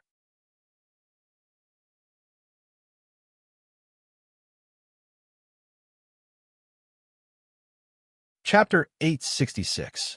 Gu Lingyao coquettishly pulled Xiao Chen's arm and swung it back and forth, with a sweet smile on her face. Hearing her words, coupled with this little girl's extremely lethal cuteness, Xiao Chen's resentment instantly dissipated by a lot. The three girls were Xiao Chen's most beloved ones. To be honest, Xiao Chun really couldn't bring himself to be angry at them. Although his anger had dissipated, Xiao Chun still kept a straight face and said, "Say it. What did you call me here for?" Just now, that Wang Bin was done on purpose by Hundred Flower Fairy. Otherwise, why would she ask him to come? With the strength of the three girls, they could easily crush Wang Bin. In response to Xiao Chen's question, Hundred Flower Fairy smiled faintly and said, "There is indeed something I want to talk to you about. It just so happens that the environment here is not bad." After not seeing Hundred Flower Fairy for so many years, she had become even more gentle and pleasant. Hearing her words, Xiao Chun poured himself a glass of wine and took a sip. "What is it? Say it. Why are you acting so mysterious?" Hearing this, Hundred Flower Fairy laughed. "Husband, it's actually not a big deal. I just want to set some rules with you." "3 rules?" Hearing this, Xiao Chun could vaguely guess what Hundred Flower Fairy wanted to say. As expected, without waiting for Xiao Chun to reply, Hundred Flower Fairy continued. This time, because of Gu Lingyao's matter, Qin Shiru and Hundred Flower Fairy were indeed unhappy. Of course, it wasn't just them. Xiao Chun and Gu Lingyao were the same. The three girls were all proud and arrogant people. Their appearances were all top-notch. To be honest, how could such proud girls be willing to share their husband with other girls?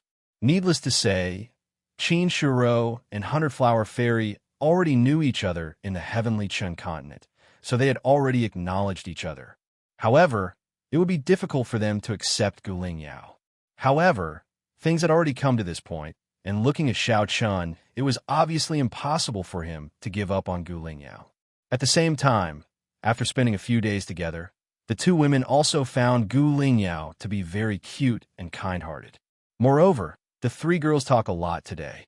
Unknowingly, Qin Shiru and Hundred Flower Fairy gradually accepted Gu Lingyao. However, the three girls also agreed that there were some things that they couldn't let Xiao Chun do as he pleased. For example, the problem of women. Xiao Chun already had three girls by his side. If they continued to ignore him, who knows how many sisters Xiao Chun would find back for them.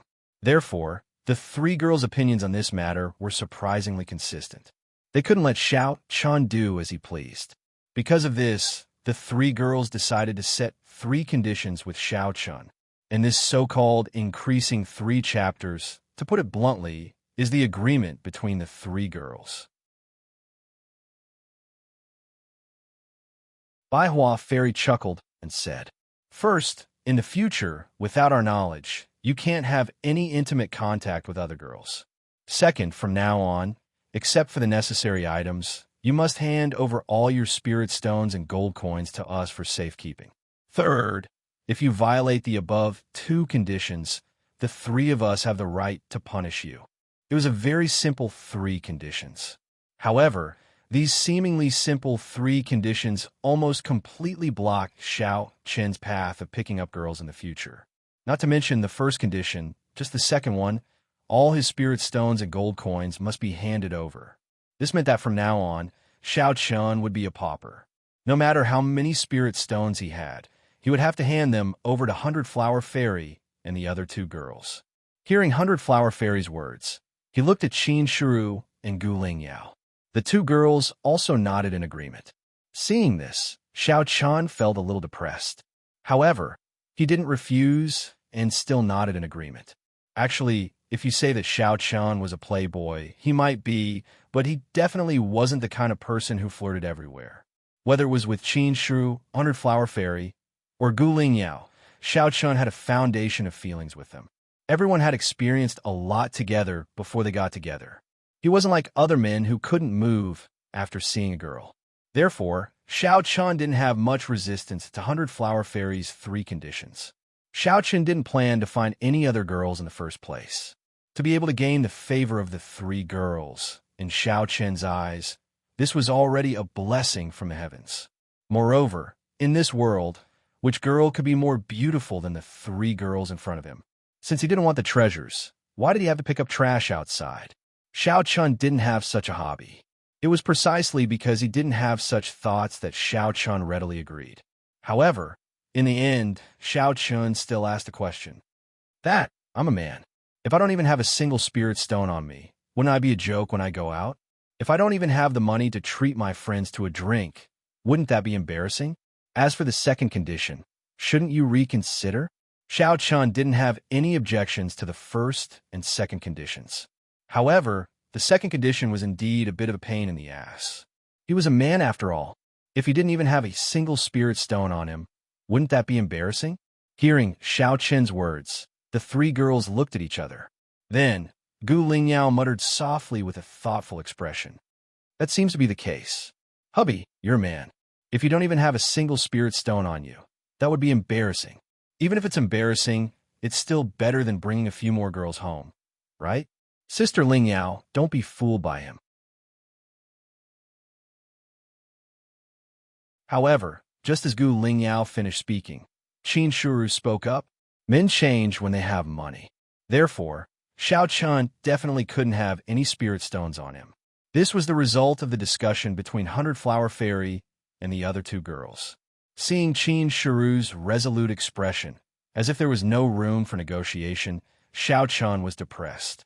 He wanted to say something, but was directly interrupted by Qin Shiru. Say no more, we won't agree. Moreover, hubby has us. What's the point of having money on him? This sentence directly shut Xiao Chun up. At the same time, Hundred Flower Fairy also opened her mouth to agree. What Shuru said is right. Moreover, hubby has entrusted the money to the three of us for safekeeping. It's not like we won't give it to hubby. If hubby really needs money, just tell us honestly and we'll naturally give it to hubby. Could it be that in hubby's eyes, the three of us don't know the big picture? All right. After hearing Hundred Flower Fairy's words, what else could Xiao Chun say? He couldn't resist at all. Then, the three girls acted on their words. On the spot, they made Xiao Chun hand over all the spirit stones and gold coins in his space ring. They only left some necessary pills and talismans for Xiao Chun. Seeking collection, monthly votes, recommendations, rewards. End of chapter.